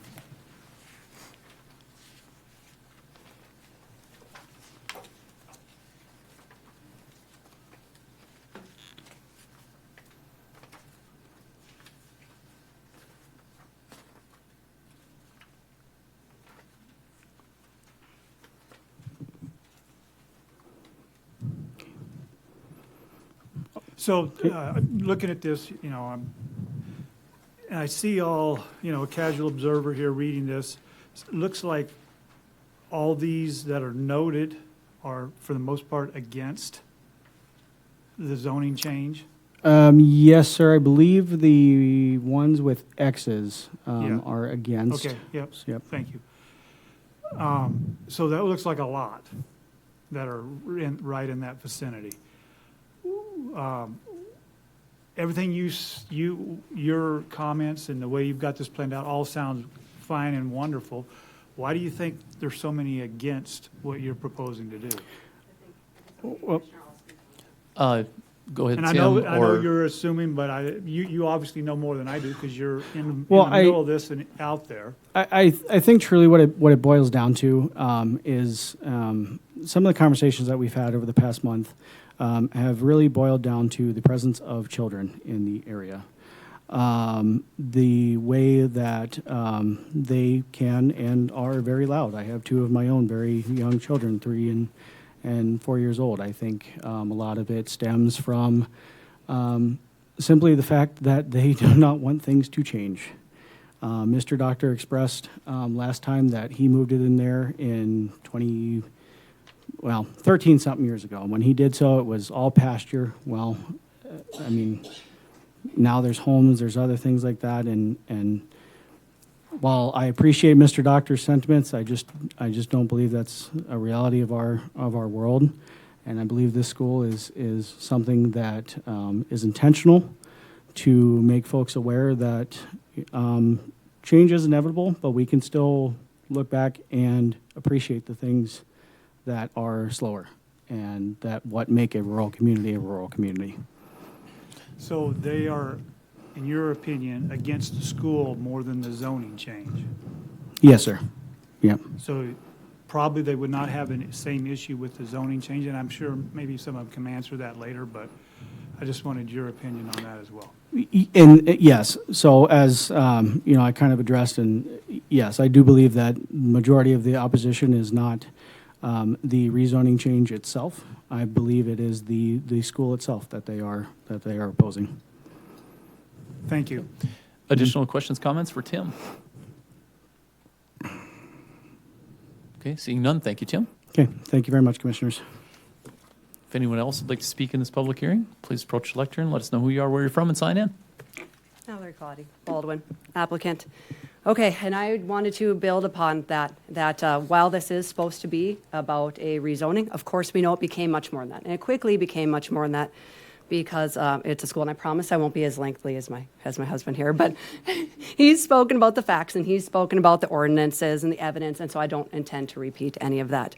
There is no question that this application meets the ordinances before you, and the findings of fact support that approval, and Patrick's already addressed why. Instead, I do want to talk about something that can't be measured in a traffic study or found in a zoning ordinance, and I'd like to talk about children because this did become about a school. So a few nights ago, I overheard a conversation between our children. As Patrick mentioned, we have a 4-year-old. And our 4-year-old son was talking to our 3-year-old daughter about everything that's been happening. It was very cute, and it was very heartbreaking. He told her, it's okay, and it'll be fine. I just feel bad because they're the ones missing out. And he wasn't talking about missing out on this application, and he was talking about missing out on the magic. Helping build forts, searching for frogs, watching birds build nests, planting those seeds, making mud pies, running through the prairie. I could go on forever. It comes down to experiencing childhood the way children were meant to experience it. This is a screen-free school. So that simple conversation changed everything that I plan to say tonight. Delete the Word document, start over. Children don't divide the world into neighbors and opponents. They don't see the conflict. They don't see winners and losers. They simply hope that more people will join them. So after listening to them, my heart kept coming back to one question. What happened to the village, everyone? Throughout these hearings, I've heard children described as traffic, as noise, as disruption, as something that changes the character of a neighborhood. I've heard concerns about hearing them, about seeing them, or just simply knowing that they're nearby. And I honestly can't help but wonder, how did we get here? When did children become something to tolerate instead of something to invest in? And I believe that this process has revealed something that we should reflect on. When did the possibility of a small group of children learning outdoors create this much resistance? And we really need to ask ourselves why. We say we value children. We talk about improving education. We talk about building stronger communities. Yet when children are given the opportunity to learn, to explore, to grow in our own community, the response is often not here. And I don't believe that's who we are. And I don't believe that's who Burleigh County is. And because Wonderfully Wild, it's not just a preschool. It's children learning to love very rural way of life, and that very rural way of life that's been described during these meetings. Respect for agriculture, respect for wildlife, respect for private property, respect for neighbors, respect for this community. And I do understand this change can be uncomfortable, but I do also know this. Every one of us was once a child making noise outside. Every one of us couldn't wait to get outdoors. Every one of us learned from adults who chose to make room for us. Children are not separate from our rural community. They are part of it. They are not an interruption to rural life. They are its continuation. This application began as a request to zone approximately 8.5 acres, close to 9. Somewhere along the way, it became something so much bigger. It became about whether children still have a place in the communities that we say we value, whether they're something we welcome or something we'd rather not hear, something we'd rather not see. So I'm going to leave you with that same question that stayed with me ever since I heard that from Ansel and Medora. What happened to our village? I do truly believe it's still here, and I still believe that Burleigh County is a place that makes room for children. What questions can I answer? Any questions or comments for Mallory? Yes, Sorry Commissioner to have Jarrett? all the Yeah. questions, but I just want to make sure I understand where you're proposing this school is going to go. I can pull back up the pictures if that's helpful. I feel Yeah, like the map on the petition is very misleading. It does not show topography. Because It doesn't show trees. One I saw showed right on the corner of 41st. No, it's setback. It's setback. Yes, Okay, yes. that's I don't know fine. how many feet. Luke, I Okay. suppose, can have about 150 feet. Okay. Yes, Commissioner Patrick. Actually, I Thank you. think my understanding after visiting is that it will be away from both the north and south property line. Correct. And it'll be away from the 41st Street. And as a matter of fact, the school itself will have a fence around it. Isn't that Approximately correct? 1 acre. A fence to keep the children Correct. From straying. Yeah, for safety reasons, yeah. That's how I understand it. How tall is the fence? 5.5 feet. 5.5 feet?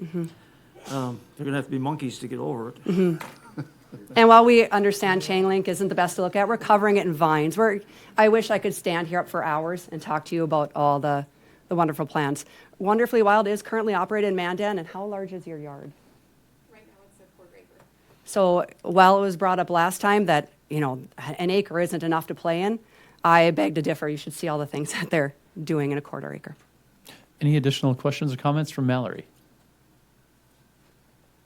Seeing none, thank you. Thank you. Do you want me to sign in again? Yes, if you could. Oh, did you the first time you were I up there? did.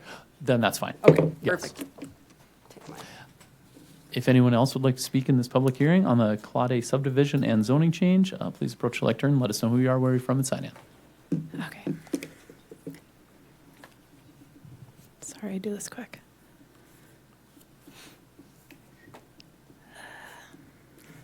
Okay. Okay, my name is Jessie Grenz.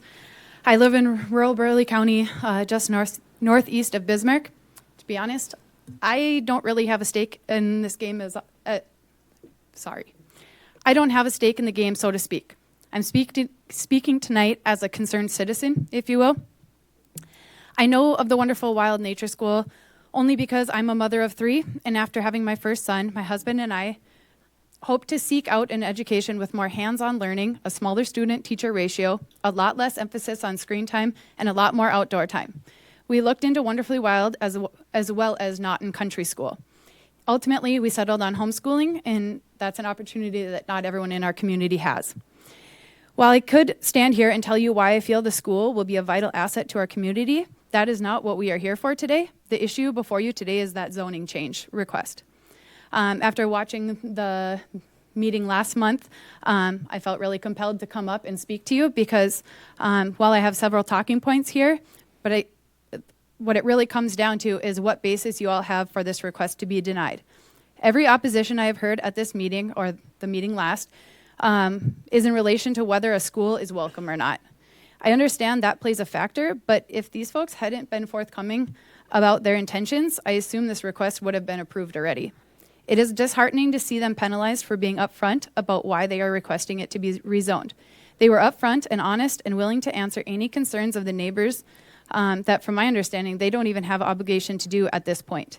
In my opinion, playing into this and denying this zoning change request at this point, due to their honesty, will have future repercussions. People requesting such changes in the future will feel the need to be secretive and potentially even deceitful.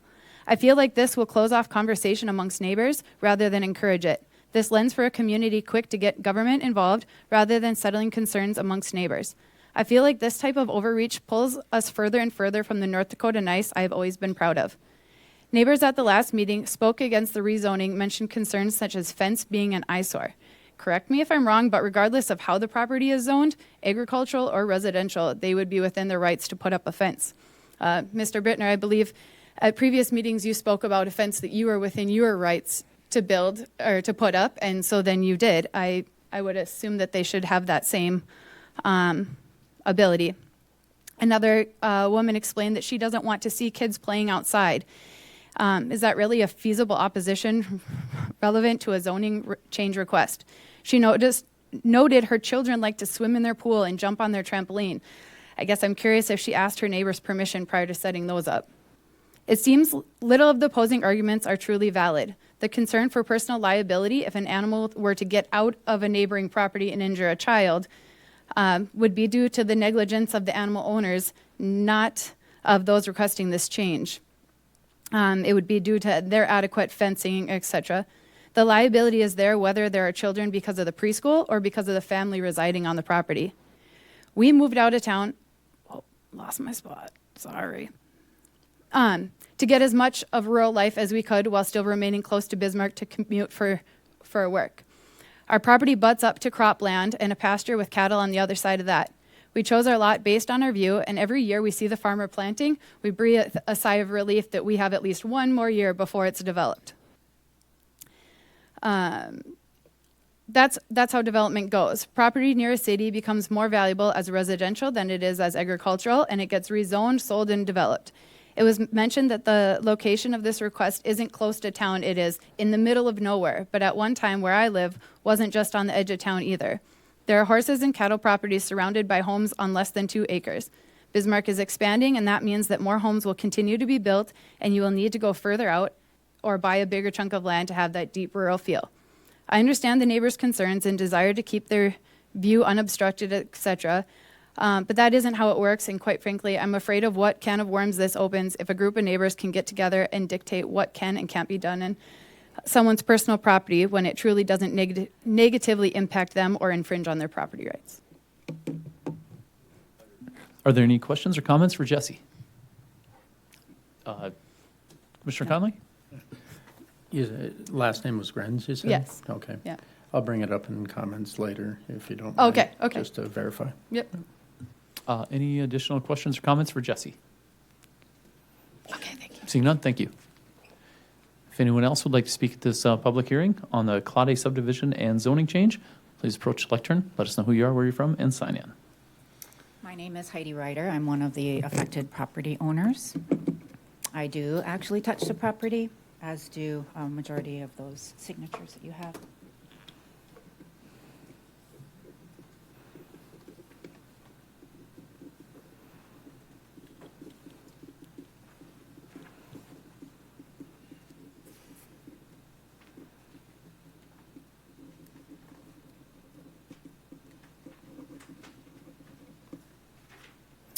Again, my name's Heidi Ryder. My husband and I are one of those property owners. If this rezoning request is approved, that we will be affected. I'd like to read the petition, which I see has been shared. We wrote this as part of the June visit agenda. I've never done anything like this before. I've never had reason to be here. Did not know all the rules of play. The petition says that we, the undersigned property owners of Burnt Creek Township and our affected neighbors, are writing to formally express our opposition to the proposed rezoning of the Clat subdivision address listed from agricultural to R1. Again, you've already heard the increased density. That is one of the undesirable things that we don't want in our community. The more people driving, may not be buildings, increase in traffic. And I'm glad you went out there when the roads were really good. Loss of privacy for neighboring property owners. Increased traffic means, like they said, people can get killed. We had a nurse speak last month in regards to her fear of one of the intersections that's been on the docket since 2018. There's land topography, steep hills, etc. Infrastructure strain. Our current infrastructure, particularly the gravel roads, cannot support this additional capacity. And there can be up to 30, if not more. There's going to be teachers. There's going to be groundskeepers, people to tend to the animals, etc. The roads are riddled with ruts. They have been fixed more in the last 6 to 8 weeks than they have in the last 2 years I've been out there. Honestly, they've graded that road so many times. I don't know if this brought attention, but they've actually been grading it. However, the ruts keep coming back. It's a base infrastructure problem, and anyone that's lived here will tell you exactly where those things are. Even a half an inch of rain or 2 to 3 inches of snow can be very difficult to navigate. Springtime road heaves, actually, I personally have bottomed out my vehicle out there. So people that don't know that will be a danger just driving with good old Mother Nature, ice, etc. Property values, again, this is a rural school. There's nothing in regards to that, but if I had a choice, and that's what we wrote on the petition, I would choose to have a property not right beside a school if I wanted the rural lifestyle. And that was a draw for me, was to have the privacy and the rural lifestyle. And this petition was made with input from our neighbors on their concerns in regards to this. Child safety and agricultural community. 1 acre fence is not enough. They've already said that this is 1,000 hours outside of child-based activities. These children are going to be around not only the 35 acres and the 8 acres of rezoning, they're going to be on the other acreage which surrounds my property on 3 sides. I was fortunate enough, it was rather late, but I was fortunate enough to receive legal counsel as to my liability as a property owner on 2 different scenarios. And I literally just got this today, thankfully, that there is liability for me if one of 2 scenarios. My animals, unforeseeably, there is an act of God and my animals escape from my pasture, go in and injure or harass a child or cause property damage. There's also the opposite. Children can't read no trespassing signs. I can put up 1 million of them. Well, maybe some of them can.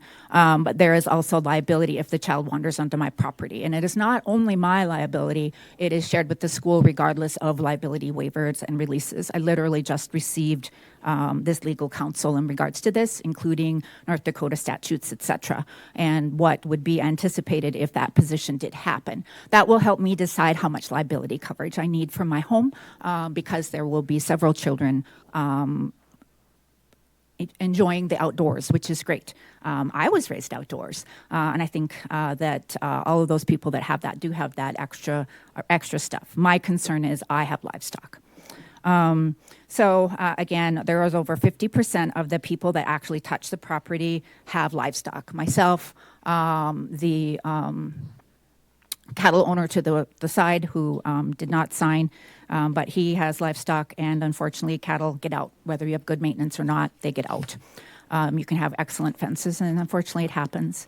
And gun rights is an important thing. That's been attempted to be discounted, but we are still supposed to follow the rules of the land.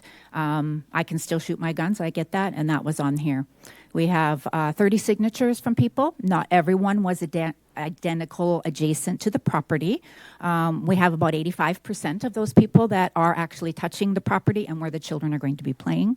The other people are affected in the facts of the road maintenance and the traffic. They know what the roads are like. They've lived there for a long time. I would like to, however, thank the Clot Preschool Group for allowing me to get to know my neighbors. I've got to know the majority of them. It's been an unfortunate situation, but good to get to know the people that are around you and realizing that we have similar values. Whether they decided to sign the petition or not, we agreed on so many things and why we moved to the country. We moved to the country for privacy, to have our horses, livestock, cows, bulls, sheep, whatever you want to raise, and enjoy that country lifestyle. Shoot our guns, raise your livestock, raise your bulls, raise your horses. I enjoy going for a stroll on the gravel roads. More traffic is going to be a concern for me. Being on horseback, I like to do that with my friends or go visit neighbors on horseback. It's a great icebreaker. I hope the county is prepared for the expenses of this rezoning request, financially and time-wise. There will be some losses. I hope that the people that plan to attend this proposed preschool are prepared for gravel roads, road blockages, impassable roads due to snow, ice, or rain. I've lived in the country most of my life. You don't need a blizzard in order to not be able to see in the country, and we're going to be transporting children several miles in this, so that'll be the parents' choice. Again, we have whiteouts without snowfall. You don't see that in town. I don't know how many of you actually live in town, but that happens more often than I'd like it to be. I hope the 3 to 7-year-olds can stay concentrated on learning when we're out enjoying our rights to shoot our guns and do target shooting. There was discussion on how far it was away from our properties. The school will be less than 150 yards from neighbors' property on both sides, both to the north and to the south, as there's only 300 yards between the property lines. This nonprofit school will not benefit the county financially. And with their 99-year land lease, they will receive, I'm assuming, tax breaks. I don't know about having to pay a lot of taxes if you're a nonprofit. Grant money that could be going to a public school, or better yet, grant funds for veterans, or a 501c business that truly raises monies for veterans is an example I can think of. But any business can be a 501c. Thanks to the pavement exemption already approved for the Clat subdivision that hasn't even been approved yet. This will transfer any additional infrastructure costs to Burleigh County.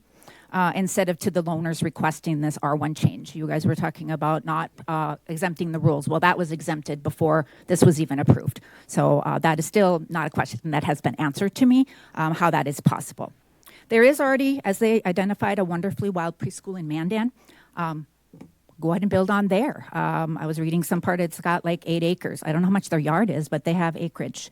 They have access to rural trails, etc. There's that opportunity there as well.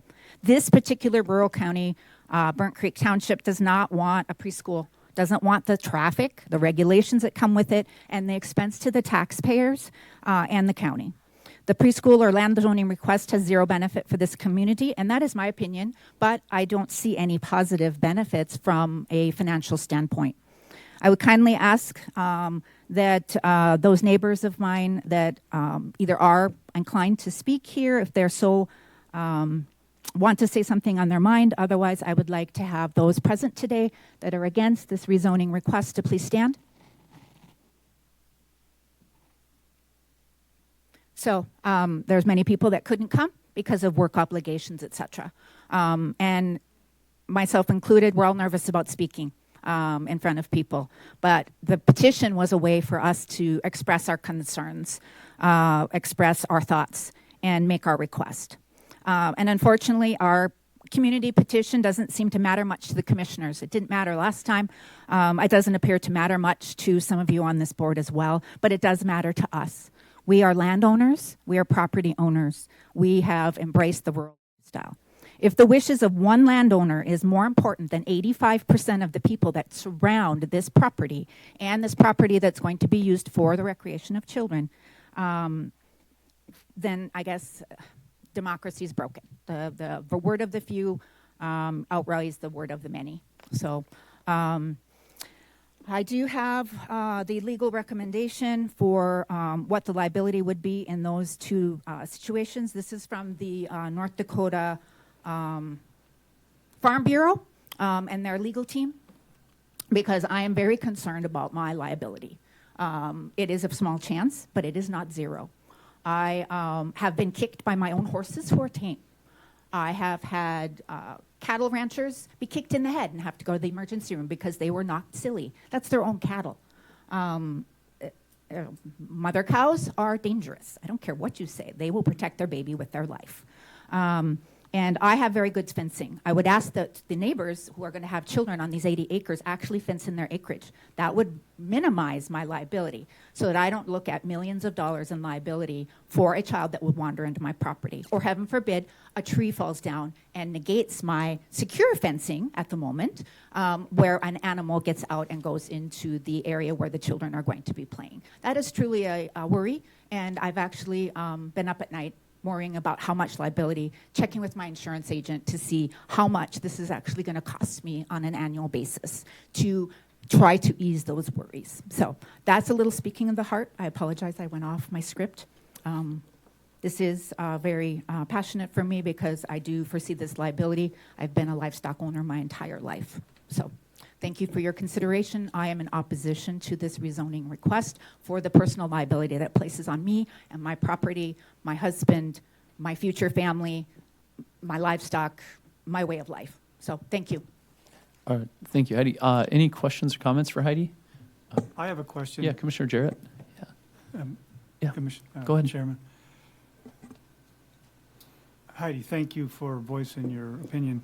A question, are you against the zoning change? I am against the zoning change because of what the land's going to be used for. And yes, maybe I wouldn't have known if they hadn't told me, but obviously we knew something was happening. There's paths right along my pasture. They've planted trees, which is fine, but there's paths right up against my pasture. There's paths looping around beside my pasture. I have a very secure fence. So that was one of our big investments. We put up a permanent fence. We had it surveyed, and we put up a permanent fence within our boundaries so that was a long-term investment. So it is very, if you're a farmer, it's a high tensile, 3-strand electrified fence. It is built to keep in livestock, as in bucking bulls. I mean, that's what it's built for. It's not your standard single strand wire, or it's not your barbed wire with 2 strings. I mean, this is meant to be a permanent fence. This is to be my home for the rest of my life.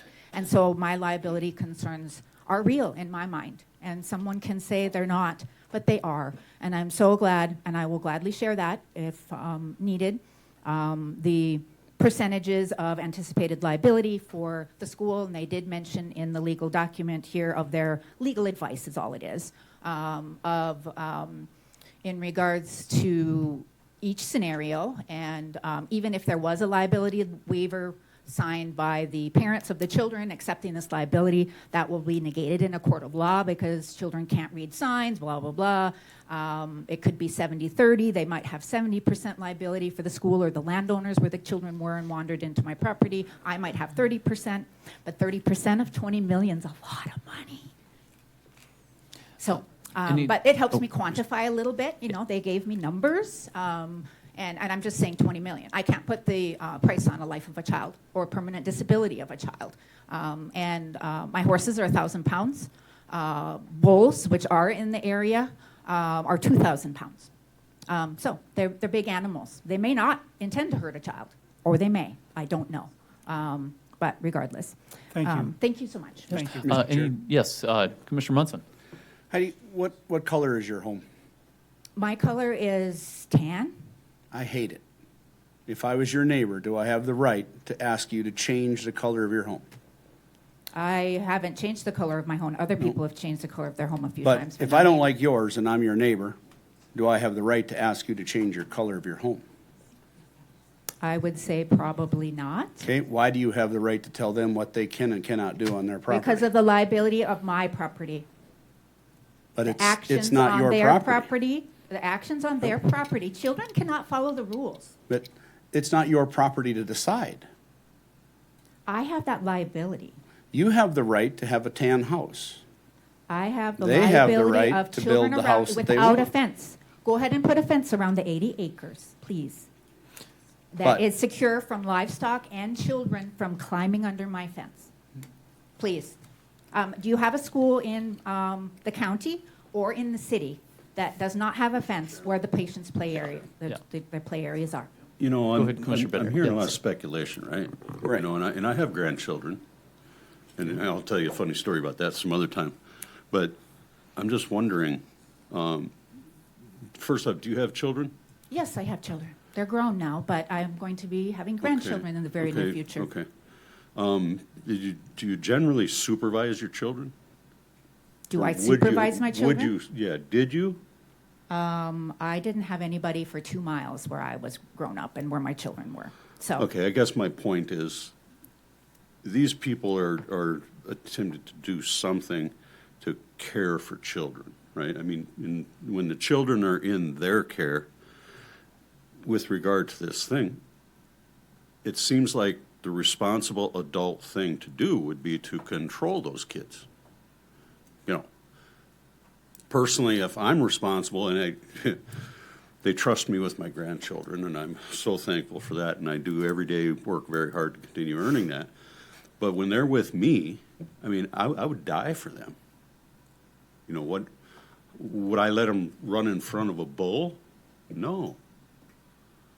And so I'm just wondering where these wild kids would be coming from. where the wild children are. Have you had a large group of children? I mean, I had 2 children. Yeah. I don't have I didn't have I 5 grew or up 6 kids. in a family of 6 kids. It was as wild as it gets. It's wild, yeah, and it takes just one moment for someone to be distracted. I had a heart attack as a mother when my child got lost in a store because they wanted to go play and hide. So you can argue that either way. That's your choice. But the liability is real, and I do have a legal opinion as to that liability. And I literally just got it this afternoon. So, but regardless, I would agree with you. There is some substantial liability in everything we face. Mm-hmm. You know, that's why I and think 30 we all children carry does not homeowners expand that insurance liability and- at all, I'm sure. So, Any additional questions, comments for Heidi? Seeing none, thank you, Heidi. If anyone else would like to speak at this public hearing, please approach the lectern, let us know who you are, where you're from, and sign in, please.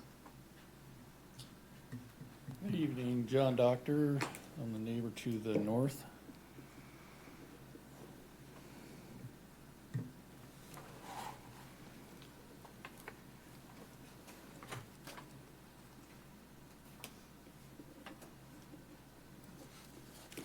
I'm going to address this from a little different viewpoint as far as this comes off as. So when we got our notification again, and I brought this up before about the rural one, says it's going to be changed from rural one, rural single family resident.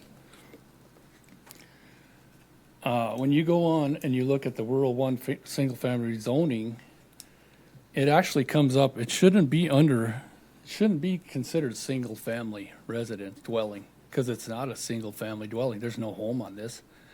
It should have come up under education group for rezoning, R1, because that's the use of it. It's not being used for a single family dwelling. So I think part of that in this zone change, it should have said rural 1, and then under that on Article, I think it's Article 12, Section 1, talks about the country homes district regulations, states under R1 promote use land for low density uses. Section 2 talks about the uses. Number 1 is single family dwelling, number 2 is educational group. So how does a single family housing and school end up in the same zoning as R1? R1 for the single family is low density, low population, low noise, low traffic. And then you go to the second group, educational group, which will be high density, high noise, high traffic, higher population, which is going to be the school. The school says it's going to allow up to 30 kids, which would probably, I assume, maybe 3 workers involved with that, if not more. That is not promoting what R1 stands for. R1 stands for the low density. We're not talking about a building. We're talking about kids, people, dwellings. So here's what I found when rezoning started. Why R1 and why schools and churches are under R1. In the early 1900s, the city planners started including churches and schools in with the community because of the access for traveling, so that they could walk to school, walk to churches, because of the lack of automobiles and such. That is how that originally started. Bismarck was one of the 62 cities that zoned in 1924, started zoning. And in 1923, they started the Standard State Zoning Enabling Act, which was adopted by Bismarck, Minot, and Fargo. You can find that on bismarck.gov. As transportation increased over the years, especially since most people have a car, as they can go to school in town, they no longer need these R1 schools and churches in with the residential. That was only because of the need for the kids and the parents to be able to walk. There wasn't the transportation, the buses, so on. My understanding is that Burleigh County adopted many of the Bismarck zoning ordinances. This of R1 education group or schools is no longer relevant in our society and should no longer be there. I talked to Marla about when's the last time R1 education has been used. And she said she's been here 12 years and it hasn't been used one time. I think that says a lot. As much as Burleigh County and Bismarck has grown, and that ordinance under rural R1 education group has not been used one time. And we could go most likely back further than that because the city handled the planning and zoning starting in, I think, 2014 about. I talked to them today and they couldn't come up with a for sure when it was used last. But it's really an obsolete use of R1.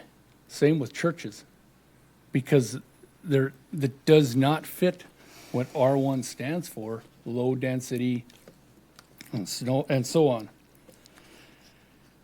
To me, this could be considered spot zoning, meaning the rezoning of a specific parcel or area of land to allow for uses significantly different than the surrounding properties. There are no big subdivisions here. Mitch mentioned, I think, something about 1.5 miles of the nearest subdivision, which is the ranch. It's more like 3 miles away. It's not 1.5 miles. When you come off Highway 83 and you go east on 136, and once you get over the bridge, it's gravel. From that gravel road on 136, going north on 41st to the Claudi's approach is 7 residents. That's how rural we are. Let's talk about the notification of residents within a quarter mile. Why is it sent out? I found this on the internet that makes good sense. It's to provide orderly growth and give the neighbors a voice in how the land is being developed in their area. If you look at the map that I put up there with the X's, you will see everyone that has an X sign the petition. It shows that we, the neighbors, do not support subdividing this property into an educational school. It is not an R1 single-family dwelling. It is a school. The properties that have a yellow dot on them are the properties that have a home on them. And it might not be if it was black and white, it might not come out as yellow. The neighbors in the neighborhood should have the loudest voices of all because they are the most affected by the proposed change. And I understand Heidi's why we're not putting more weight into a petition that actually specifies of what we are against because of why we bought out here, what we expect in our living as a rural, and why the county wants to push that out on us. Speaking of the neighbors, the Claudis never contacted any one of us that share a property line and signed the petition in the last 30 days to talk to us about their school. I think that in itself speaks about what they think of their neighbors. Nobody came to us.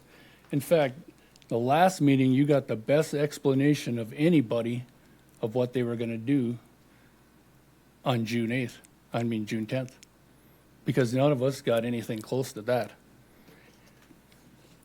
Also, the last meeting, they brought up Naughton Elementary School, Apple Creek Elementary School, trying to compare what they're doing. These schools have been in existence since the late 1800s. And the significance difference is they are a public elementary school, not a pre-K private school.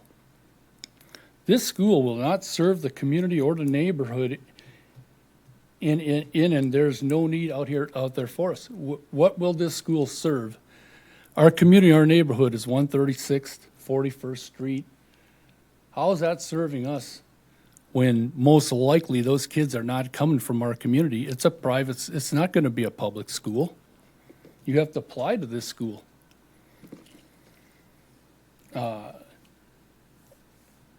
This school will not serve the community neighbors in it or the need, so there's no need for it. This school does not benefit our community or neighborhood at all. What it would do is bring increased traffic, increased noise, less privacy, everything that R1 does not stand for. In the ordinance book, Article 2, Section 5, Number 4 says, to discourage the subdivision of land that is far in advance of the needs of the county. Article 1, Section 1, on the purpose, talks about keeping safety, reducing congestion on roads, conserving property values, keeping peace in the neighborhood. We're trying to preserve a way of life that maybe people don't understand. We value our peace, our space, our privacy. Julie and I moved to the country 13 years away to get away from the schools. Where we used to live, there are 2 schools now, about a half mile away. We would appreciate a no vote on the Claudia subdivision for these reasons. Number 1, it's an old use of R1 that is no longer relevant in today's society. Most of these type of schools are in town or close to town and can be traveled to. Number 2, it does not benefit the neighborhood. It's not a public school, nor is it required teaching. It's a pre-K school. Number 3, it will take away our privacy, our peace, our property values, and damage our roads. Number 4 is 4 miles outside the ETA. Why are we pushing out further for no reason? You brought that up, Mike, last time. The ETA, 71st Street or Avenue is the city limits. 1/10 is the ETA. We're 4 miles past the ETA. I'm not understanding the need to take away and push out and take away the rural lifestyle. Number 5, we the neighbors have spoken with our voices, our calls, our emails, our letters, and more than anything with a petition that speaks loudly of how we feel about having this school out here. By the way, I did contact a realtor, and he wouldn't touch this with a 10-foot pole because of the social media and what's going to be put out there about you don't like kids, you don't like education, which is all not true. This really would be, and number 6, this really would be considered spot zoning. All other properties are either zoned Ag or R1 single-family dwelling that I'm aware of. This is zoned R1 education group. That's what it should have been put on as R1 education group. I really believe that these should be, when these are sent out, they should be more transparent. It's deceiving when it says R1 single-family resident. Everybody would think, oh, somebody's putting a house on 8.4 acres. But if you use the actual use of it, which is an education group, it comes off as a whole different thing. It's a whole different monster. We love kids. We want them to have a great education. It doesn't need to be out here. The big thing is it doesn't serve our community. It's not a public school. There's no need for this county to push this out this far already and take away our lifestyle out here for no reason. What we're asking is to please preserve our way of life. There is no need to push a school on us that will not serve our neighborhood and is not wanted. If you approve this, it will change the lifestyle of everyone next to the Claudia subdivision and beyond. So, again, it's an outdated policy of using schools and churches as R1s. That's one big thing. And there's no need for school out here. It's not a public school. What is it? How's it serving the neighborhood? Unless you want to say the neighborhood's all Burleigh County. But I just think with the ETA 4 miles away, keep it in the ETA. There's a reason you guys got this ETA 4 miles, right? Why are we pushing so far out? That's my concern. So if you have any questions. Any questions or comments for John? Commissioner Conley. Since you said my name specifically to the ETA, I was actually saying that we worked on reducing the ETA. The 4 mile buffer is no longer there for the most part. 40% or 60% of raw land still in the ETA, but nearly 12,000 residents are all back into the county. They're no longer part of the ETA. It's 240 residences, I believe, remain in the ETA. So it's actually less. It's not what it was before. So just to clarify that portion. The other portion is in your letter, you kind of, you stated both. You talked about depreciated values on property and on one side, but then you said, is this going to increase my taxes? Well, the increasing in taxes would come from the value going up. No, increasing my taxes would be bad roads, and the county needed more money, not a higher value. I'm talking about increased property taxes, maybe to cover the road damage and things along those lines. I'm not talking about if you had a choice, and I think it's this isn't complicated. If I got a choice, I want to move out to the country, and I got a place beside a school, and I got a place out here that's all by itself or has neighbors that have a house, I'm picking the place with the neighbors of the house. By the way, when you said about it being grassland, yeah, it was pasture beside there. I had no problem them building the house beside us. Nobody ever thought that was a problem. In fact, we went over there and welcomed to the neighborhood. What was the problem was is nobody mentioned a school coming, which was most likely the plan all along. So that's my thing. I have no problem with them having a house over there. I got nothing against them, period. I mean, this isn't personal. I'm protected. I want to protect my way of life. And I see no need for this school to go up out here. Any additional questions, comments for John? I'll just say I appreciate the yes. clarification because that was a nuance in your most recent letter. Oh, yeah, I hadn't sent one in this last time. That would have been from the, yeah. Any additional questions or comments? Seeing none. Thank you, John. Thank you. Anyone else would like to speak at this public hearing on the Claude subdivision and zoning change? Please approach the lectern, tell us who you are, where you're from, and sign in.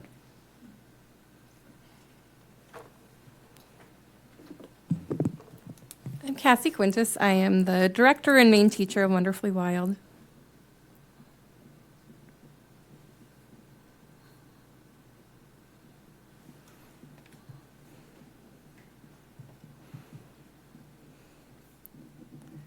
There, thank you. I just wanted to address a couple of things that came up. I can't speak to the roads or the property values. I can only speak to what my expertise is. I am a licensed teacher. I have a master's degree in early childhood special education. I taught in public schools for over a decade. The one reason I left the public schools was because we need something more for our children. Seeing how the rural schools are more connected to the world around them, their communities, we can hear both sides. We can see that there really is not the, way back in the day of families and neighbors being connected. I'm hearing that this, we're kind of made out to be an elite school. I think that's because we are rare. Nature schools are much more common in other states and other countries. We are really a first for North Dakota. And that comes with some of these growing pains of, where do we fit in? What can we do? How can we build and expand on what we have? Knowing that there are these country schools that are successful, knowing that I've taught in town, I've taught young children. Now I'm working with them in a different capacity of where we go out to these river paths, we go out to nature. We deliberately have a lower student to teacher ratio just because of the safety aspect. We will have our 5.5-foot fence.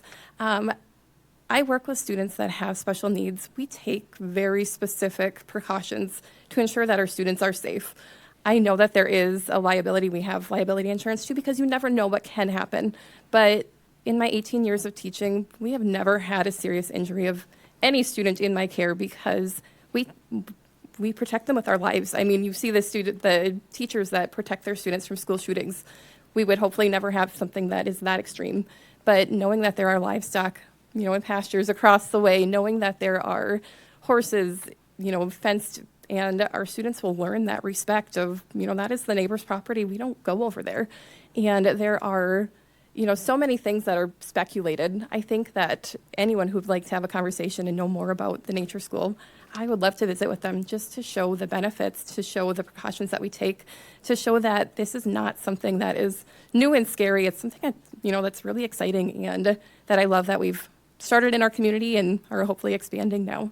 And I'm open for any questions if anybody has anything for me. Any questions for Kathy? Questions, comments? Yes, Commissioner Conley. With it being 15 to 30 kids, because there's a lot of conjecture going out there that there'd be multiple people out there and things. How many people within that safety that you talk about would be on the premises in order to keep everybody safe and the education at a high level? If we would go to our max of 30 kids, which again is questionable if we'd ever reach that, it would be likely 4 or more adults with these 30 kids. Okay, can you please clarify what 4 or more? Because the more gets rather non-defined. No, that's a good point. I would say at least 4 full-time staff. I am open to part-time staff as well. For example, we have our bikes so that if we have students that cannot safely listen to my direction, then they are buckled in our bike. So we're going on these paths, they are safe with us. If we are doing, for example, a field trip over by the pond, if I have students that need one-on-one attention, then we'll have part-time staff that come and work with them. I can't give you 100% answers because our class changes every year. Our dynamic is really based on the students that we have. We are, Can you define maybe a not more than? so we would have, our ideal ratio is 1 to 7. Okay, thank you. Yes. Any additional questions, comments for Kathy? Yeah, Commissioner Conley? Or, Commissioner, excuse me, I'm looking at Conley. Streifel. I just had a question. So the paths have already been made and you're going to be riding bikes on the paths with the kids? That's a and good question. Is this on the 35 acres that's right beside the school, or is this on the acreage that's behind the other property owner? And are all these children going to be taken out onto this ag land? So right now, the paths are really for the trees that we've been planting. We've been going out and planting trees just about every weekend for months to try to get some of our trees established. We have apple trees and plum trees, and we really want to, teach the kids that you grow the food that you eat. There's kind of that disconnect in today's society I won't get into. But so the paths that are there are defined just by the grass being mowed, and it's to make it easier to water the trees. So we have paths going around our 8 acres, almost 9 acres, and then into the 35 acres behind because we planted trees back there. So the paths will likely change as we get going.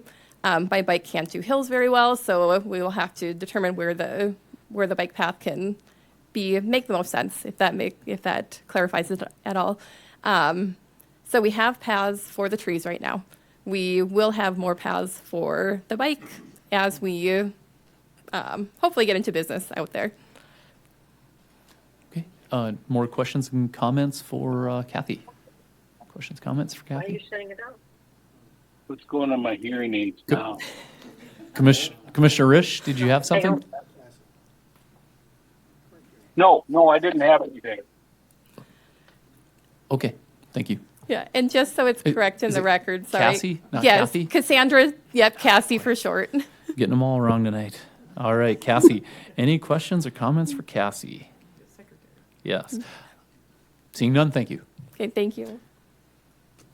If anyone else would like to speak in this public hearing on the Claude subdivision and zoning change, please approach the lectern, let us know who you are, where you're from, and sign in. Anyone else like to speak in this public hearing?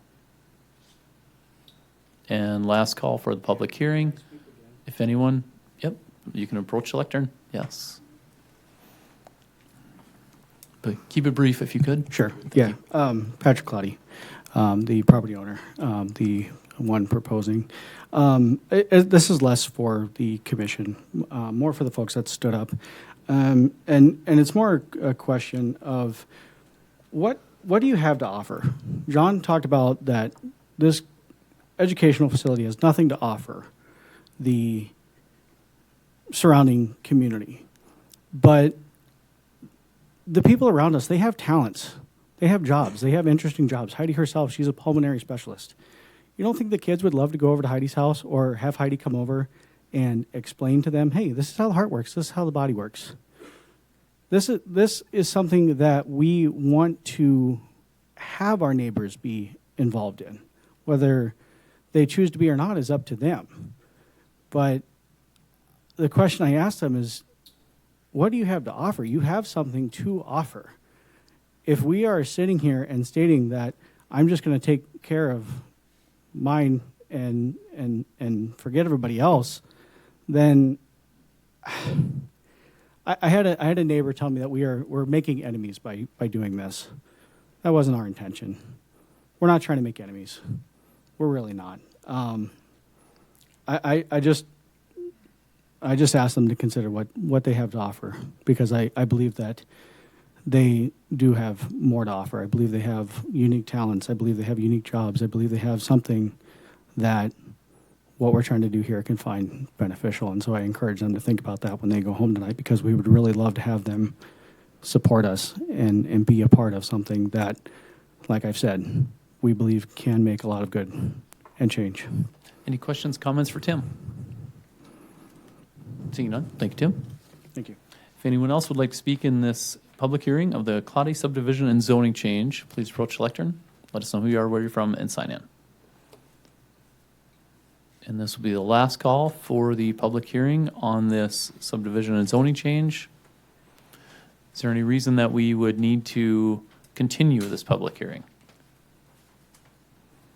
Okay, seeing none, we'll close the public hearing and go into discussion and action on the Claude subdivision and zoning change. Yes, Commissioner Streifel.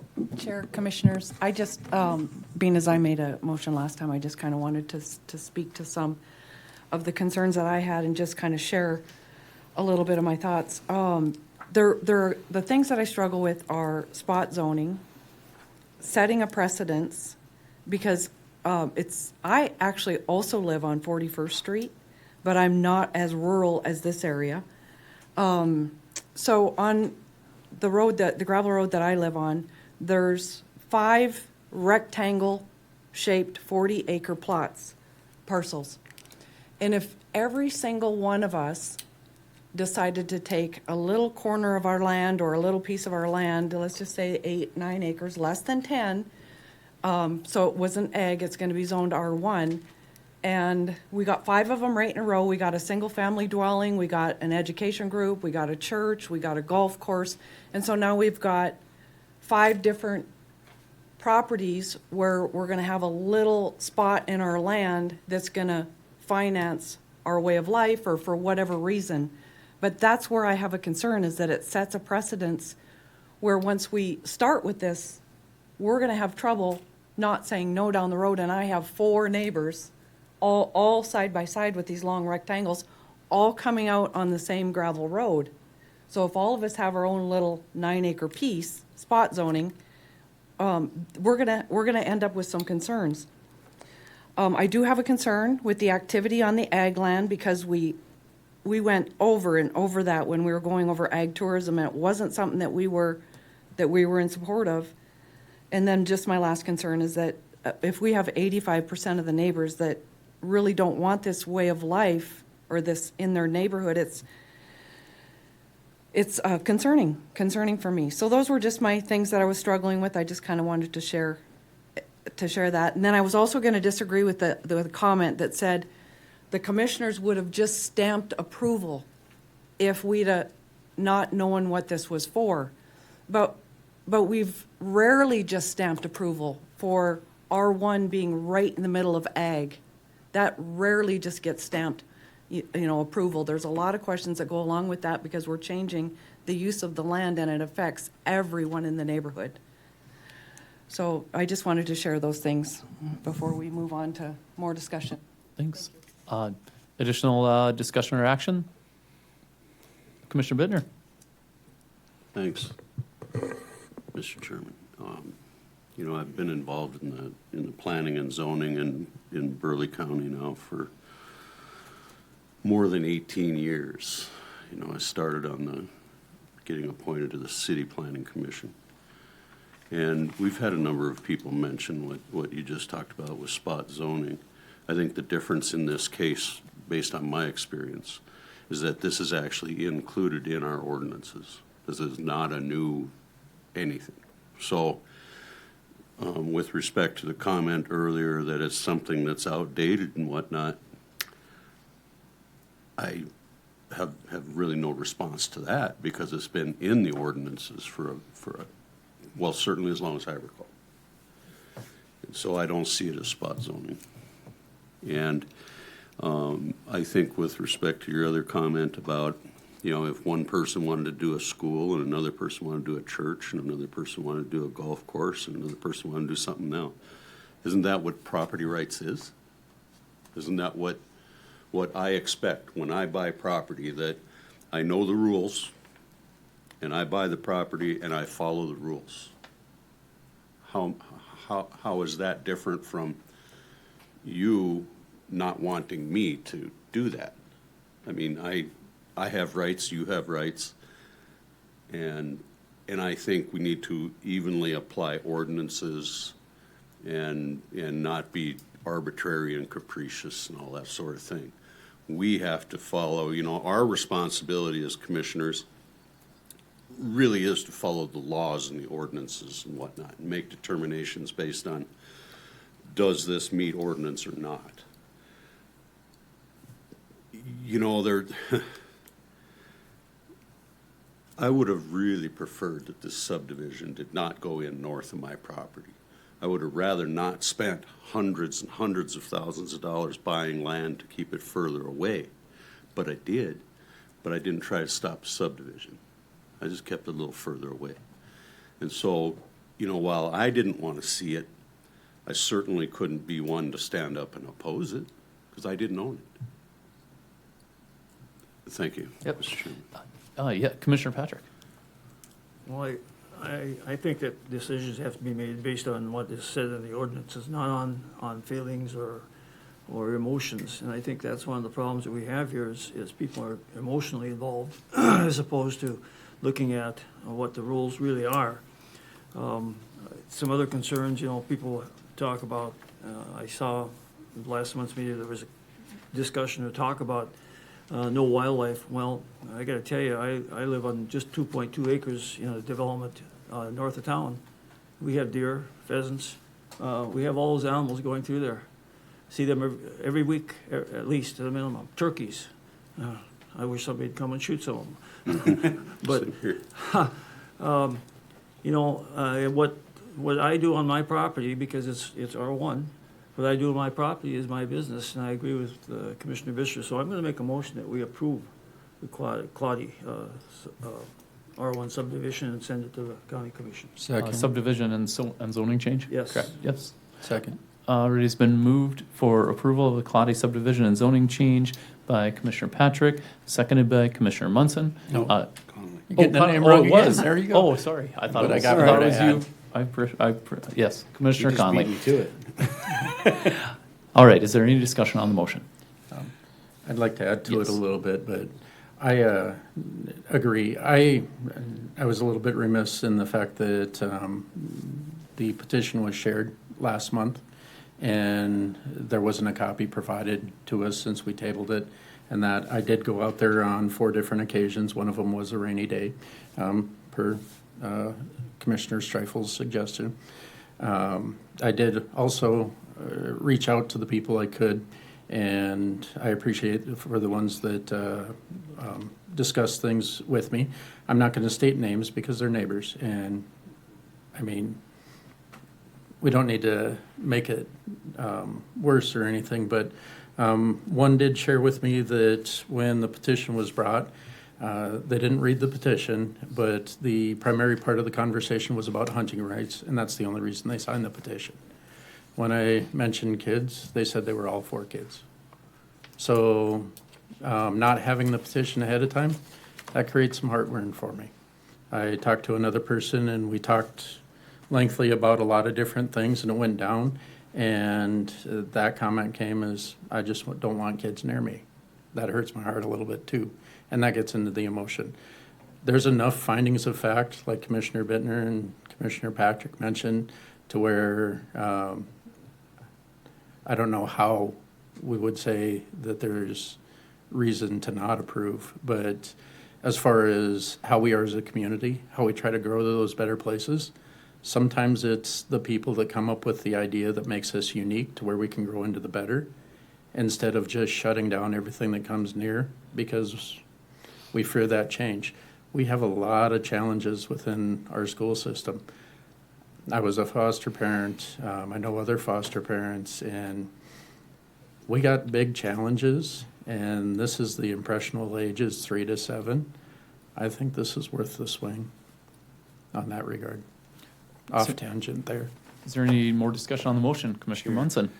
You know, sitting on this board, whether it's the county commission or this one, we receive phone calls often.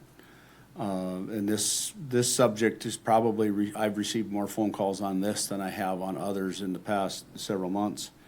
And my question back to every caller was, if I opposed what you did on your land, do I have an opinion? And I didn't mean to pick on Heidi. That was very unfair. But that my question was the same to everybody.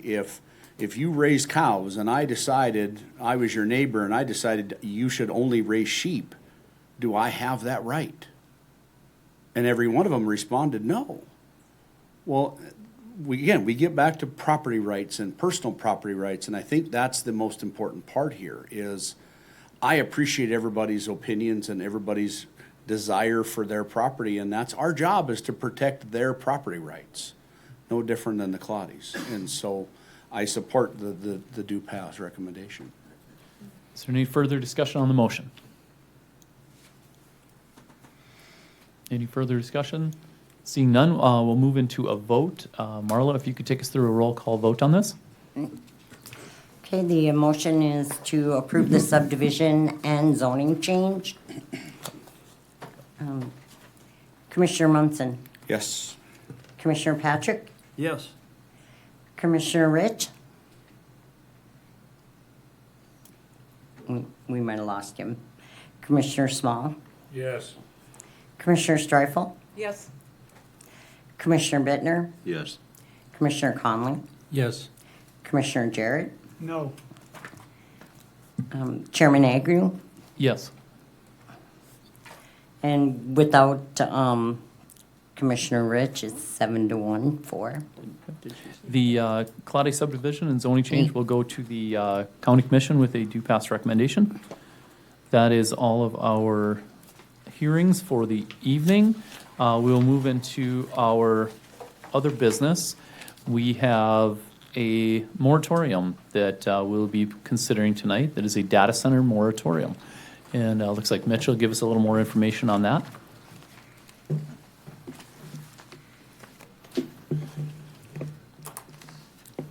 Commissioners, Mr. Chair, it has been brought to taking notice of the potential to be identified as locations for data centers within Burleigh County. I had talked to some folks about a month ago about a possible data center, but that was for a 400 megawatt facility. The ordinance that I wanted to work on and develop is for a data centers that are less than 50 megawatts or 49.9 megawatts. We discussed this at the, when we were writing the other ordinance, we discussed this, and we wanted to tackle the larger ones at first and do the smaller ones later. These are much more intricate. It would involve all kinds of districts besides the industrial. The 50 megawatts are required to go to industrial, period. There's no exceptions to that. These data centers would have the possibility of going from residential to commercial to any of our districts, because it can go from 1 megawatt to 49. As you may recall, there was a Senate bill 2 years ago about allowing data centers down to 1 megawatt in residential or commercial zoning by the state legislature. The local zoning would have no say in that matter. So we need to develop this, work on it. We haven't had any petitions or requests to allow this or allow them to build it. It kind of behooves me to question somebody's rationale for 1 megawatt of electricity to go into a single-family house. That's a lot of electricity. That's a lot. That's a 1 megawatt is 1,200 amps. And a typical house has 100 to 200 amps, sometimes 400 for these larger ones. But 1,200 amps of electricity is a lot of electricity going into that house. And I'm not sure that the electric company can even do that, but we have to kind of recognize this, that it could be a possibility. So that's what this resolution is for, is a moratorium to be in place for a year.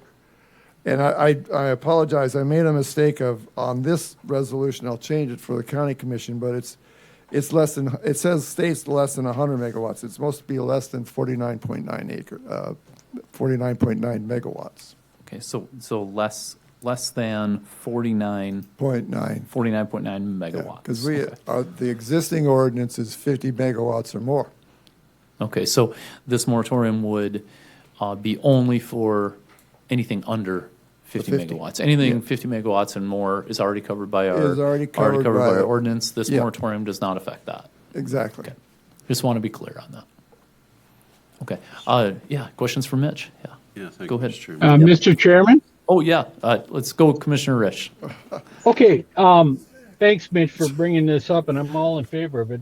But when I look at the cover sheet, it says a 1-year moratorium. When I want to look at the actual resolution, it just says temporary moratorium. Should we change that to 1 year? Mr. Chair, Where does it say temporary?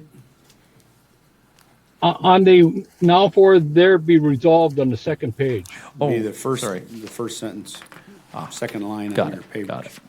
I think the. So, I mean, it talks about one year, the first page, explaining it, but then it says temporary, so I just thought we might want to make it more clear that it's a 1 year. Mr. Chair, all Okay. all moratoriums are meant to be temporary. The time length would be set by the county commission. So you could go 1 year. Okay. Or As long 6 as, months. I mean, I agree with Commissioner Risch, as long as it's clear, though. Yeah, it's, Just, Mr. but yeah, Commissioner Bittner, yeah. So I may be a little confused here. It seems to me that if something is not covered under the ordinances, Can't do it. then it's not allowed. Correct. So what do we gain by doing a moratorium on something that's not allowed, right? So you can't walk in and do a 49.9 megawatt data center today. Right? In some opinions, that's correct. Well, In it's other my pa- opinion, it's my opinion. Is it- Right. it's- You know? I mean, are our ordinances prescriptive or not? I mean, Right. that's the See, question. I'm not opposed to the concept of doing that and getting some additional ordinances in. Seems to me we could put it on the schedule or put it on the agenda for the next meeting to just change from, take out 50 and above, if that was what we wanted to do. We could just change that existing ordinance, because I think we put a lot of work into that. Yeah, it was. So what would be the downside of doing that versus a moratorium? I don't think we need to send a message that, that we want nothing to do with them in Burleigh County. Now, we all understand the thing of, I don't want you jacking up my power rates. I don't want you wasting my water. I don't want you hurting my land or Noise. my neighborhood. We all know that. However, I've also understood there's been some big shifts in that industry that is addressing a lot of the concerns that most of us share. So I'm just concerned about sending a message that we may not really need to be sending. So I'm a little confused, Mr. Chair. Yeah, Commissioner Munson. And I'm in the same boat. I'm never for a moratorium ever. And I know Mitch has put a lot of work in the last ordinance, and Commissioner Bittner's got a great idea. I mean, we could certainly take a look at the current ordinance and make a recommendation. I'm assuming we'd have to have a public hearing to make the changes, but that's a much cleaner way of doing it than telling everybody our doors are closed. For a year. For a year. Right. Yeah. No, would, no, Mr. is that, Chair. I guess, I just wanted to get your answer on that, Mitch. Would that idea be, is that a valid idea as far as just It changing is. the number? It certainly is. In the It would ordinance? certainly be easier. Okay. But nothing really good sometimes is created by doing it easier. I would say that ordinance is very restrictive. They're regulated to one district only. And that means for any over 50. Now, if we were to say from 1 megawatts up, they would have to rezone to a industrial. Industrial, That would place an extreme hardship, an extreme inflexible allowance for, land use. But we could, instead of just changing the number, we could also change some of the verbiage, correct, in the ordinance, and not necessarily have to have a. Or they come in for a special moratorium. use permit that is heard here and goes to the county commission. That's true also. But yeah, Commissioner Streifel, you had something. I was Yeah. just wondering, if we did a change to the ordinance, could that be incorporated into the ordinance changes that we're currently doing? Could we work it with that? Yeah, I don't know if yes, we could, Mr. Chair. Certainly we could, because those ordinances haven't been heard in a public hearing yet. They have that, this would not have been vetted through this board here yet, because that's what I spent almost the last year on those 9 districts that we're working on. And we went over those with fine tooth comb. And so I think we got a pretty good set of changes to that. This particular idea is much more complex. Yeah. The DCN up on 43rd Avenue, Dakota to Carrier Network, How many megawatt is that? that's 1 megawatt. That's one, okay. Yeah, and that is a really well-run, incredibly well-run facility. We did a tour of that about 2 years ago. Now,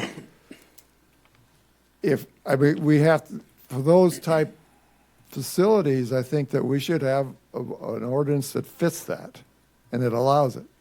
And it's like the same thing for commercial use, not just necessarily on these big ones. But it's getting into the smaller ones, possibly into residential use. That gets extremely complicated. And so there's one side of the fence that they think if it's not in the ordinance, you can't do it. That's, in other people's opinion, that's not accurate. If that were the case, then we wouldn't need a data center ordinance at all. So, I'm always under the impression that if it's not in there, you can't do it. But then why do we create an ordinance? So it's kind of like, it's almost both sides of the coin. But I think I would rather, and I don't know, please give me your opinion on this, but I would rather not do the moratorium. I would rather have the data center ordinance come here at our next meeting. Let's not roll it in with all these other ordinances. I think let's just get those done separate. Bring that other ordinance here. We can talk about what do we want to change in that ordinance to cover the down to 1 megawatt, because I think there's probably verbiage we can put in there of saying that there can be different levels. Just a question. I don't know. That's just an idea. I'm not saying that's what we need to do, but what do you think of that, Mitch? It took us months to do that first one. 6, 7 months. And this one is going to be more detailed and more expansive as far as I'm concerned, because that one just dealt with industrial use. So it was easy. Sure. There were a lot of requirements we put in there, and a lot of land use development requirements. So this one here is just going to be a little more intricate and much more detailed. We could try, but I don't know. To do it right, it's going to take research through other people's ordinances, through other ordinances throughout other states, and see what's going on, so we could use some kind of benchmark for creating this. Because what does the city have? Does the city, it doesn't matter megawatt, right? It's just noise? That's based on, they have noise ordinances, which we don't have. And we've been advised not to have a noise ordinance. But last time I looked, it's a very brief description of data centers. And I think they're doing a rewrite on it. I'm not sure. Okay, but they don't call out number of megawatts, though? I'd have to look again. Maybe, okay, Yeah. just wondering. Yeah. Okay. We've defined it by megawatts, the usage. So I guess as a board, do we think that we should have a moratorium, or should we just say we just want to relook at this piece? Commissioner Bittner, what do you think? Thank you, Mr. Chairman. I'll just give you my opinion. I don't see a moratorium passing at the county commission. No. So this board can do what you want, but I'm not going to support it, so, I just don't think it's necessary. I think we can make forward progress, even if it takes time. The notion really is that you're not doing one in Burleigh County if it's not allowed in these different areas.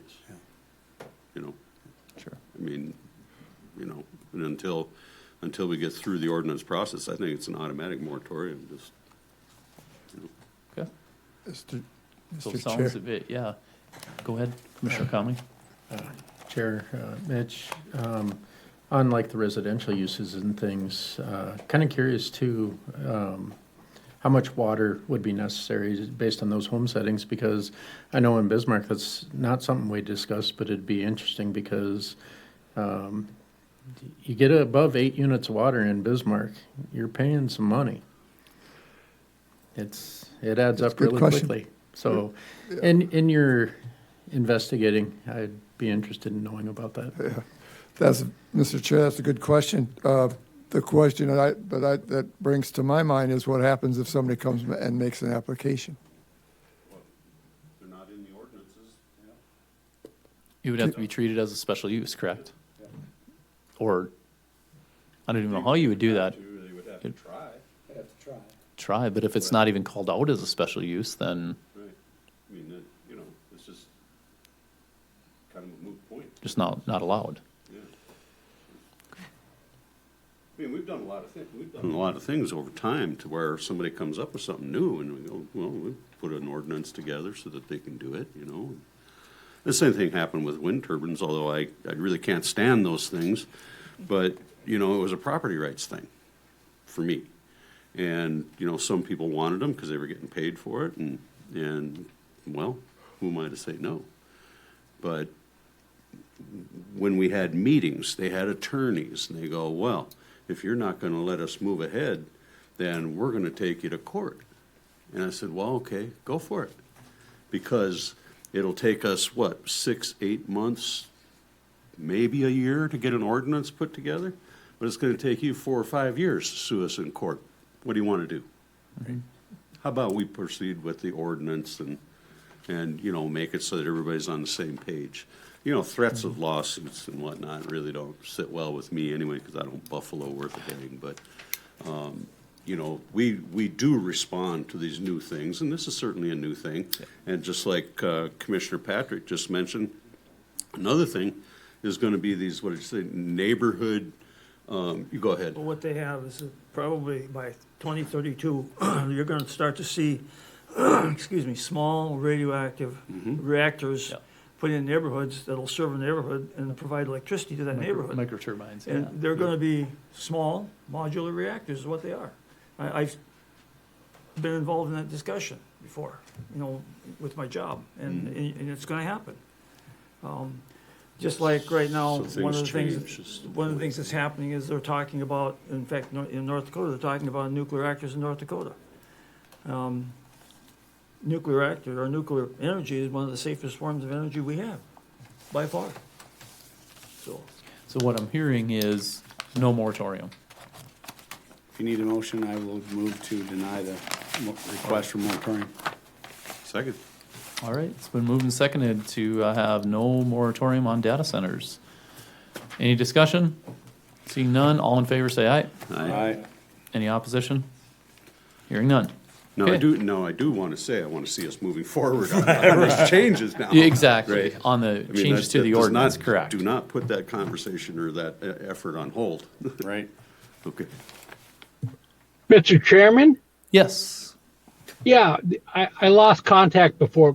Please put me on record in voting in support of the Clady subdivision, if you would, please. Marla or somebody. Yes, I will put you on record as voting for it. Thank you, Marla. Thank you. Thank you. Okay, we will move on to the resolution to amend Burleigh County zoning ordinances. And what's this all about, Mitch? Why are we just hearing about this? No, It's I'm part of- joking. I'm joking. We've only gone over it for the last 6 meetings. So It's part yes. of an ordinance adoption. It's one of the steps in adopting his ordinances. Fantastic. Do you just need a motion from us to bring it to the next meeting? To the county commission. County commission. Or to the Yeah. county commission? Yep. Okay. Second. So, okay, so it's so moved to have this resolution to amend. Present it as it's written? I'm sorry? Are you gonna present it to the county commissioners as it is written? Uh, Or is this As just the articles are, yeah, well, yeah. As the- we have moved and As- approved each section. But it would be, There's some editing. it would go to a hearing though. Okay, tell me what I mean, the- if you care about it, if you don't, it's No, I do. What do you see? It says do two changes. There's no two in there. Do changes We're part of it. in the paragraph under item 1. It's not a big deal, but it just would flow. On the actual resolution. No, resolution to amend says- certain ordinances. Okay? Do changes that were made. It should say do two changes that were made. To the former ETA transfer area. Adding the word to. Yeah, that's it. I'm Line trying- 3, or the third line of the Yeah. copy. Good catch. Yes, so this is going, okay, so it's been moved and seconded to send this resolution to amend Burleigh County zoning ordinances to the county commission for approval. As part of discussion here, that would mean that it's gonna go to the county commission and it's gonna have a hearing at the county commission? No. This is would be approval. Just on We don't have to have on a consent agenda, basically. we don't have to have a hearing on these here. The ordinances will be, not Okay. this resolution. Got it, okay. Okay. Two separate pieces, okay. Any more discussion on the motion? Seeing none, all in favor of sending the resolution to amend the Burleigh County zoning ordinances to the county commission for approval, say aye. Aye. Any Aye. opposition? Hearing none, that will be sent to the county commission for approval. Now, Mitch, just as a point of order here, it would be, those ordinances will come next month? Yeah, it's in the Will memo. those come next month to us as in a hearing, or for a hearing? All those ordinances? Yeah, I hope to, Okay, if okay. I come back from vacation, but I don't know. If you come back from That's vacation. it. That's it. No vacation until we get the ordinances done. Yes, yes. Okay, just, yep. And then do we have to have two hearings or one? So it's gonna be 2 months in a row we'll have hearings on the ordinances, okay? Yep. All right, just wanted to make sure that was out there.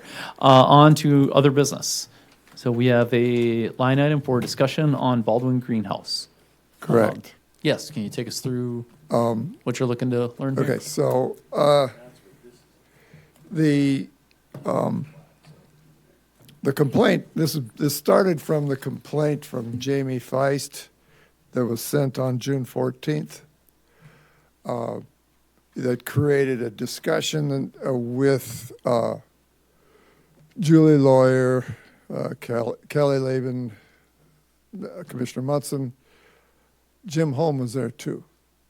And so we tried to determine the level of complaint or the logistics of this complaint, or even trying to do something about the complaint, because it was based on the neighbor was saying that there was school activity on this property. And he sent some pictures of people who looked like they were planting seeds in the ground. And so it's the logistics of trying to determine whether these people were working in the school property or these school projects would be somewhat difficult to do for a police officer or for me. And so the suggestion was to bring this to this board to determine to consider this, whether it was a complaint, a legitimate complaint. And this also leads to the tabling of a preliminary plat and the PUD for this back in May. When it was in front of this board, it was recommended to have these two property owners, try to fix some of the problems that they have. And before we consider the plat approval, the PUD approval, or any of those considerations. Because I think it starts between those two owners to be agreeing to something or being able to get along long enough to determine this PUD. If we create a PUD and the problems are still there, we're doing nothing. And so it all ties into this complaint and what was suggested by the state's attorney and that group to bring this, to determine whether this is a level of complaint that there should be an actionable or some kind of action taken against the property owners. So that's where we're at on this.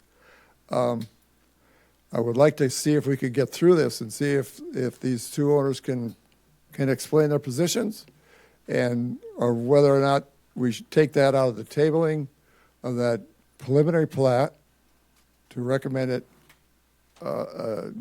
consent on the consent agenda, to recommend it to go move to a public hearing.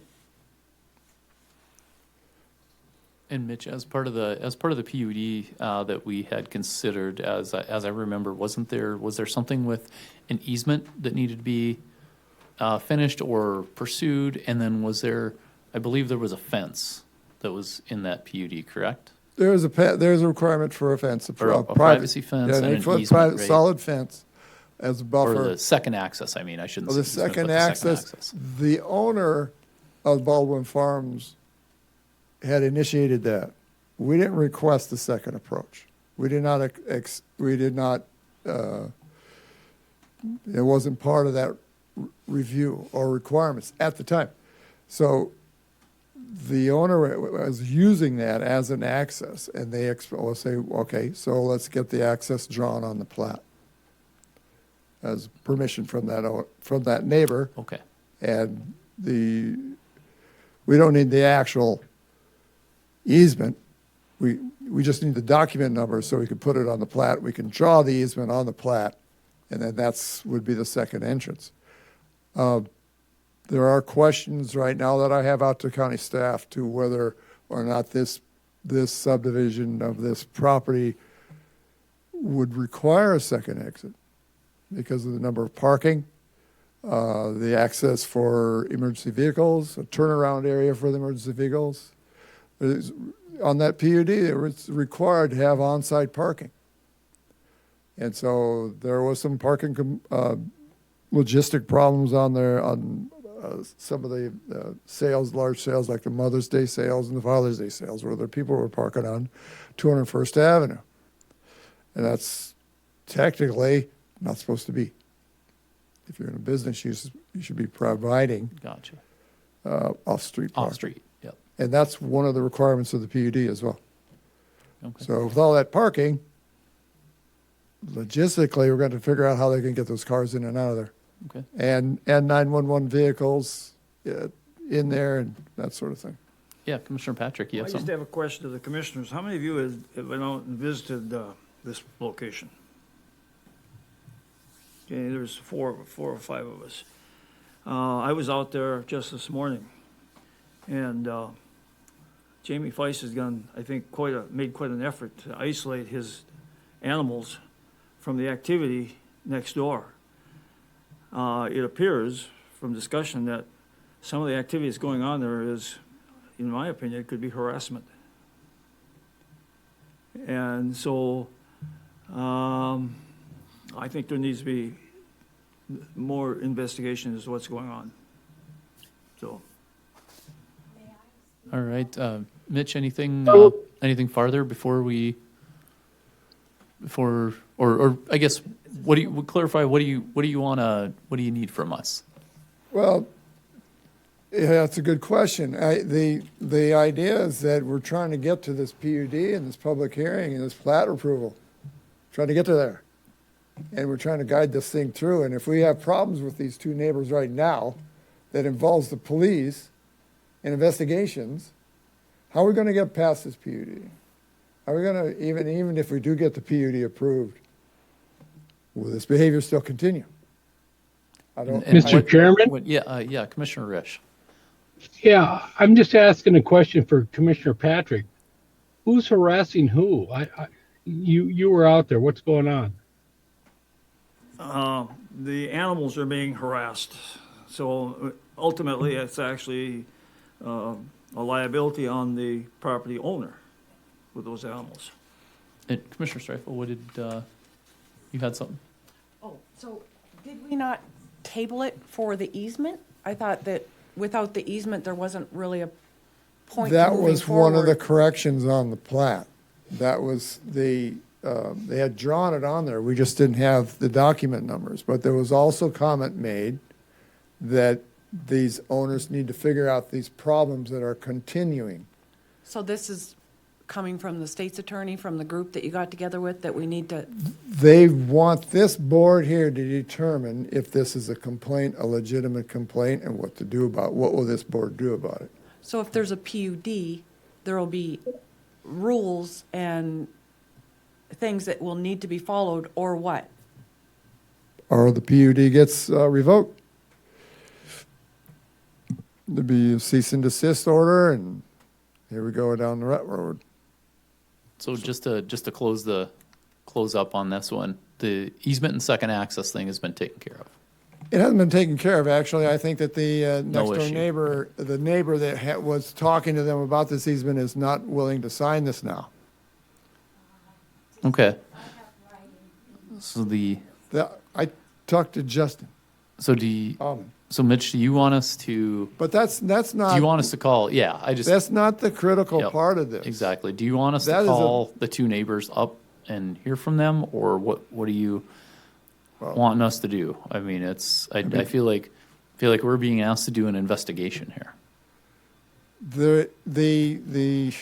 That's what was suggested at that meeting. Okay.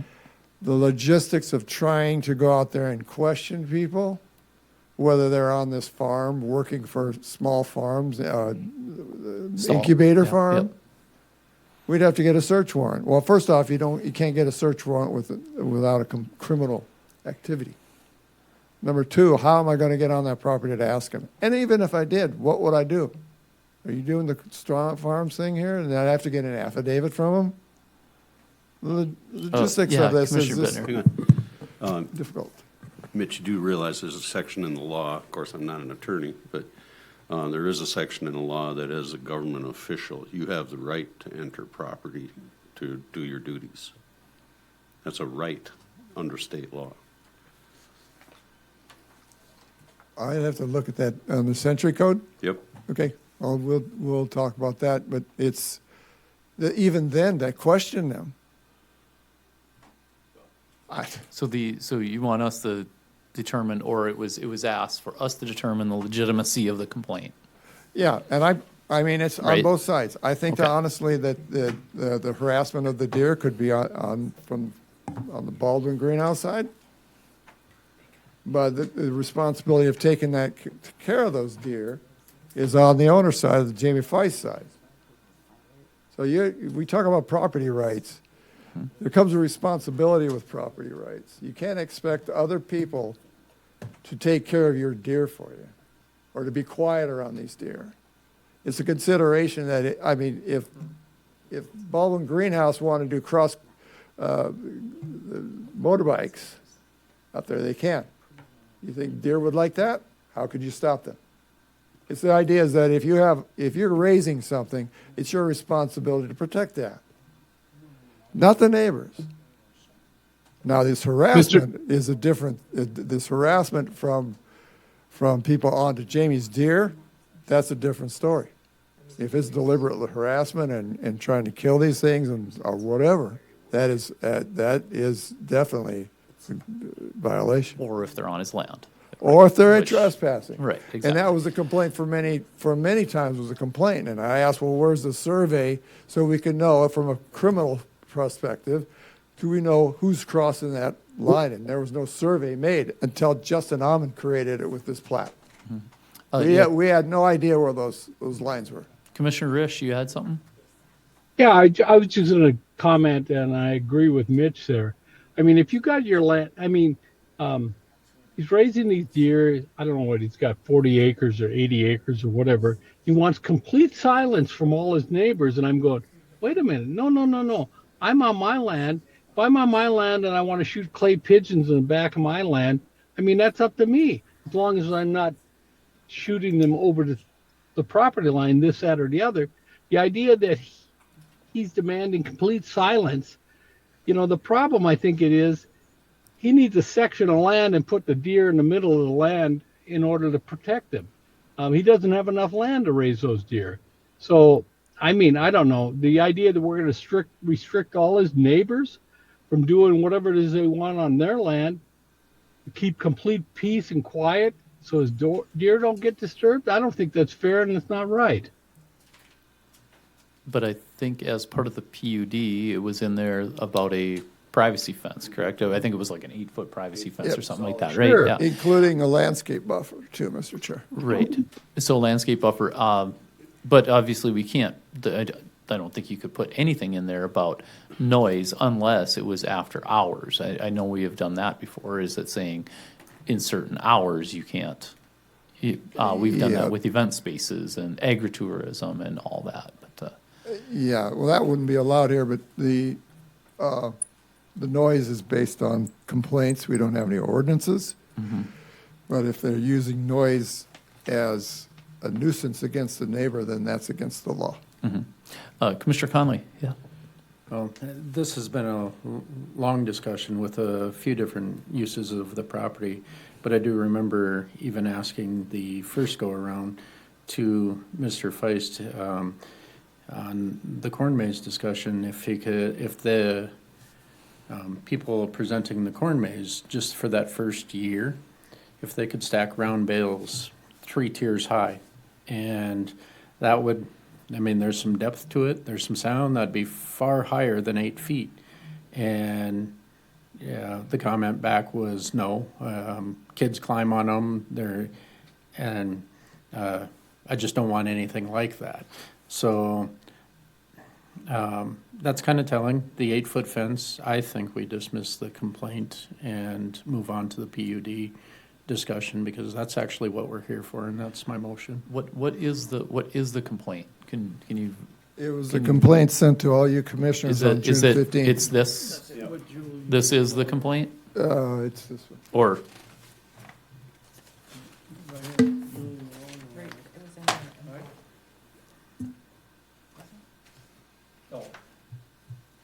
Gotcha, it's the first page. Yeah. So this is the complaint that we're tasked with saying this is either legitimate or not. Well, there are many inaccuracies in it, for sure. Okay. But the idea is that we have to get by these complaints before I think that we can take it off table. Okay. But there was a So motion made. We would have to go one by one through them? Is that what you're saying? Well, not just the complaint is the problems, is the ideas of the problems that stem from the complaint from both sides. I would stand by what I just said, is that I think the complaint gets vetted out as we go through the PUD in the negotiations. Okay, so move on to the PUD and do what with the complaint? Just dismiss it so we can vet it, get on with vetting it. And try to see if we vet this can- while we consider the PUD, or at the same time. Is there a second to that motion? Second. All right, it's been moved by Commissioner Conley, seconded by Commissioner Munson to vet out the complaint during the PUD process. Is there any discussion on the motion? I have something. Yeah, Commissioner Streifel. Just to back up, I know not everything on Google is right, but Mitch is right. He would need private permission to enter property, or he'd need a warrant or statutory authority like a search and seizure warrant, so. A government agent can't just enter property Yeah, you can. unless, not according to North Dakota Century Code. Yeah, you can. Well, you should So, probably try it and you'll find out. regardless, but- I think the whole thing would be, so I think the whole thing would be is that, We got permission. we've got Yep. so we've got the, motion on the table, in discussion on the motion. Is there any more discussion on the motion? Mr. Chair. Of not necessarily dismissing this, but just taking this up during the PUD process. Okay, does that mean they're taking it off table and going through the consent agenda? Because they've just finished that plat, all the corrections on it from review, from staff review. Yes, on the I preliminary. think it would come back up here as a public hearing, or would it have to go onto the consent agenda to go Well, to a that's- public hearing? That's up to you guys. But if it was tabled, we were already in the middle of the hearing, right? Not the hearing, it was for under consent Yeah. agenda. Oh, it was under consent. Yeah, so it's Okay. never been at a So it public would hearing. need to come back through the consent to get the. Yeah, the so I public guess hearing. we should put it on the consent agenda for the next meeting. Then, Or could we call for a public hearing now? Wasn't the public hearing approved, but you pulled it because of the easement? No, it was never off of the consent agenda, it was tabled to correct some of the problems, and the easement was brought up as well, but. so then if we tabled it at consent agenda, then bring it back onto the consent agenda, we'll deal with it there. Okay. Mr. Chairman, Yes. there's 2 separate items again. The PUD was on the consent agenda, and the subdivision was on the consent agenda. The PUD did have requirements for a second access at a request of fire. Because they needed, if there's a fire out there, they need to be able to get in and get the people out. So that was that. And there also on the PUD is an 8-foot fence and a 50-foot border. Barrier. So that's on there also. And if you have anything else that we can add, we can do that because we're bringing it back to the consent agenda. So do we have to put the PUD and the subdivision both? Or can those be brought as one thing? Well, you can't, they could do the subdivision, but it would have to stay agricultural. And then they wouldn't be able to do like this, strong farm So out there. it would be up to the and petitioner to say. commercial. But it'd Yes. be up to the petitioner to say, I don't want to do the subdivision, I want to do the PUD. To make that decision, Yeah. right? Yeah, they, it would stay, if you subdivide it right now, the zoning would stay agricultural out there. The reason why we're doing a PUD is because we have some commercial business going on out there, plus they want to do the strong farms out there. That's why a PUD was requested, so that we could add all of that into the zoning. If you do the subdivision separate, which is fine, the ag zoning would stay with that property. So And it wouldn't change To because we me, didn't I approve would a rather PUD. see that PUD come. To me, that's a much more amiable approach to it, the PUD, rather than the What subdivision. was the question, Mr. Chair? Because there were two things, Two right? items, yeah, there's two petitions, but they're closely related. One has, the PUD cannot happen without the plat. Okay, so can we bring them as one thing? Right, because we're using the plat as a site map and all the logistics that go in with that. So it would be a subdivision and PUD, all one line one item They're in the two consent separate agenda? items, though, they have to stay separate. Okay, well. We then- vote on them, a lot of times we vote on those two things at the same time. Okay, But that's just because our subdivisions, a lot of the subdivisions that we're doing, we have to change the zoning, so we just kind of run them at the same time. She has 40 acres. She can plat that, but the zoning would stay ag. So you could go through and do the subdivision plat, and then on a And separate then- and then occasion. do the PUD. Do the PUD. We lumped them together for kind of to get the speed and get it going. But they are two separate things, and with 40 acres, you can do that. if we need to do them as two separate line items, let's do them as two separate line items, but let's put the one on the agenda that needs to happen first, which would be the subdivision. The subdivision could be first. Why are you gonna Do the do that, subdivision. Mr. Chair? Why would you do that? I just heard we had to keep them separate. They are, I'm- they have to stay separate. I'm fine with combining them, if we Okay, can. let's simplify this. You cannot have a PUD without the plat, Yeah. period. Yeah. It wouldn't be even, if you didn't have the plat, you couldn't do the PUD. Because it wouldn't go through our recommendations. Yep. So the idea is that they're simultaneously, they may be different motions, they may be different items, they have to work simultaneously. For one to be able to work with the other one to be actually be approved. Yeah, honestly, I don't care. Let's get to the PUD.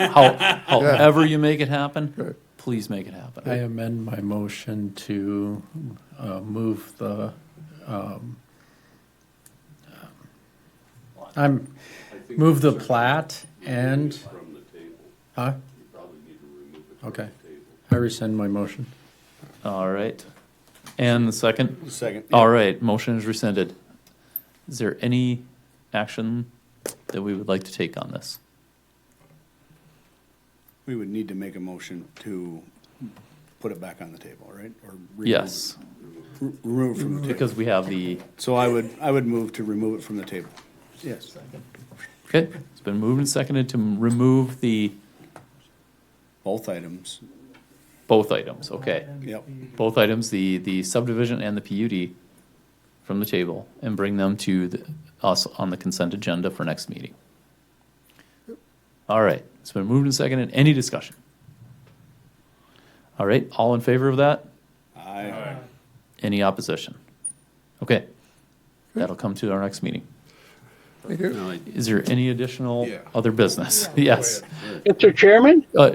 Yes, Commissioner Rich. Todd speaks first. Yeah, I'm just going to say that we're going to have new portfolios at the city commissioner. We've got 2 new city commissioners. This might be my last meeting, might be Commissioner Conley's last meeting. I don't know, but I just want to tell you, I enjoyed interacting with everybody on this zoning commission, and I wish you all the best if I don't show up the next time. What the heck? Likewise. We finally got rid of you? It might be the case. Yeah, yes.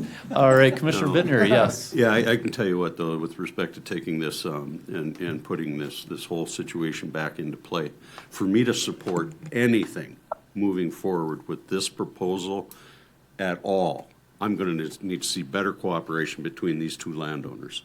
Something has to change. They're going to have, I don't know, what do you call it, a come to Jesus meeting or something? Because I'm not going to sit here and support something that trashes one person's rights over another one or anything else.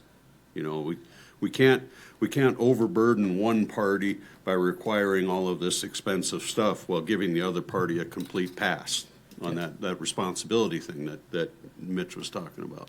So just so both of you know, you both got some work to do. And I want to see you. Yep. All right. I So don't they, think it's the plan that's the problem. It's your personal relationships between 2 neighbors, you see. so the. All right. So I'm- these I'm will just be telling coming. you- I'm just telling you, for me to These will be support coming anything. to a consent agenda, and they'll be coming to a public hearing, and then we can hear from everyone.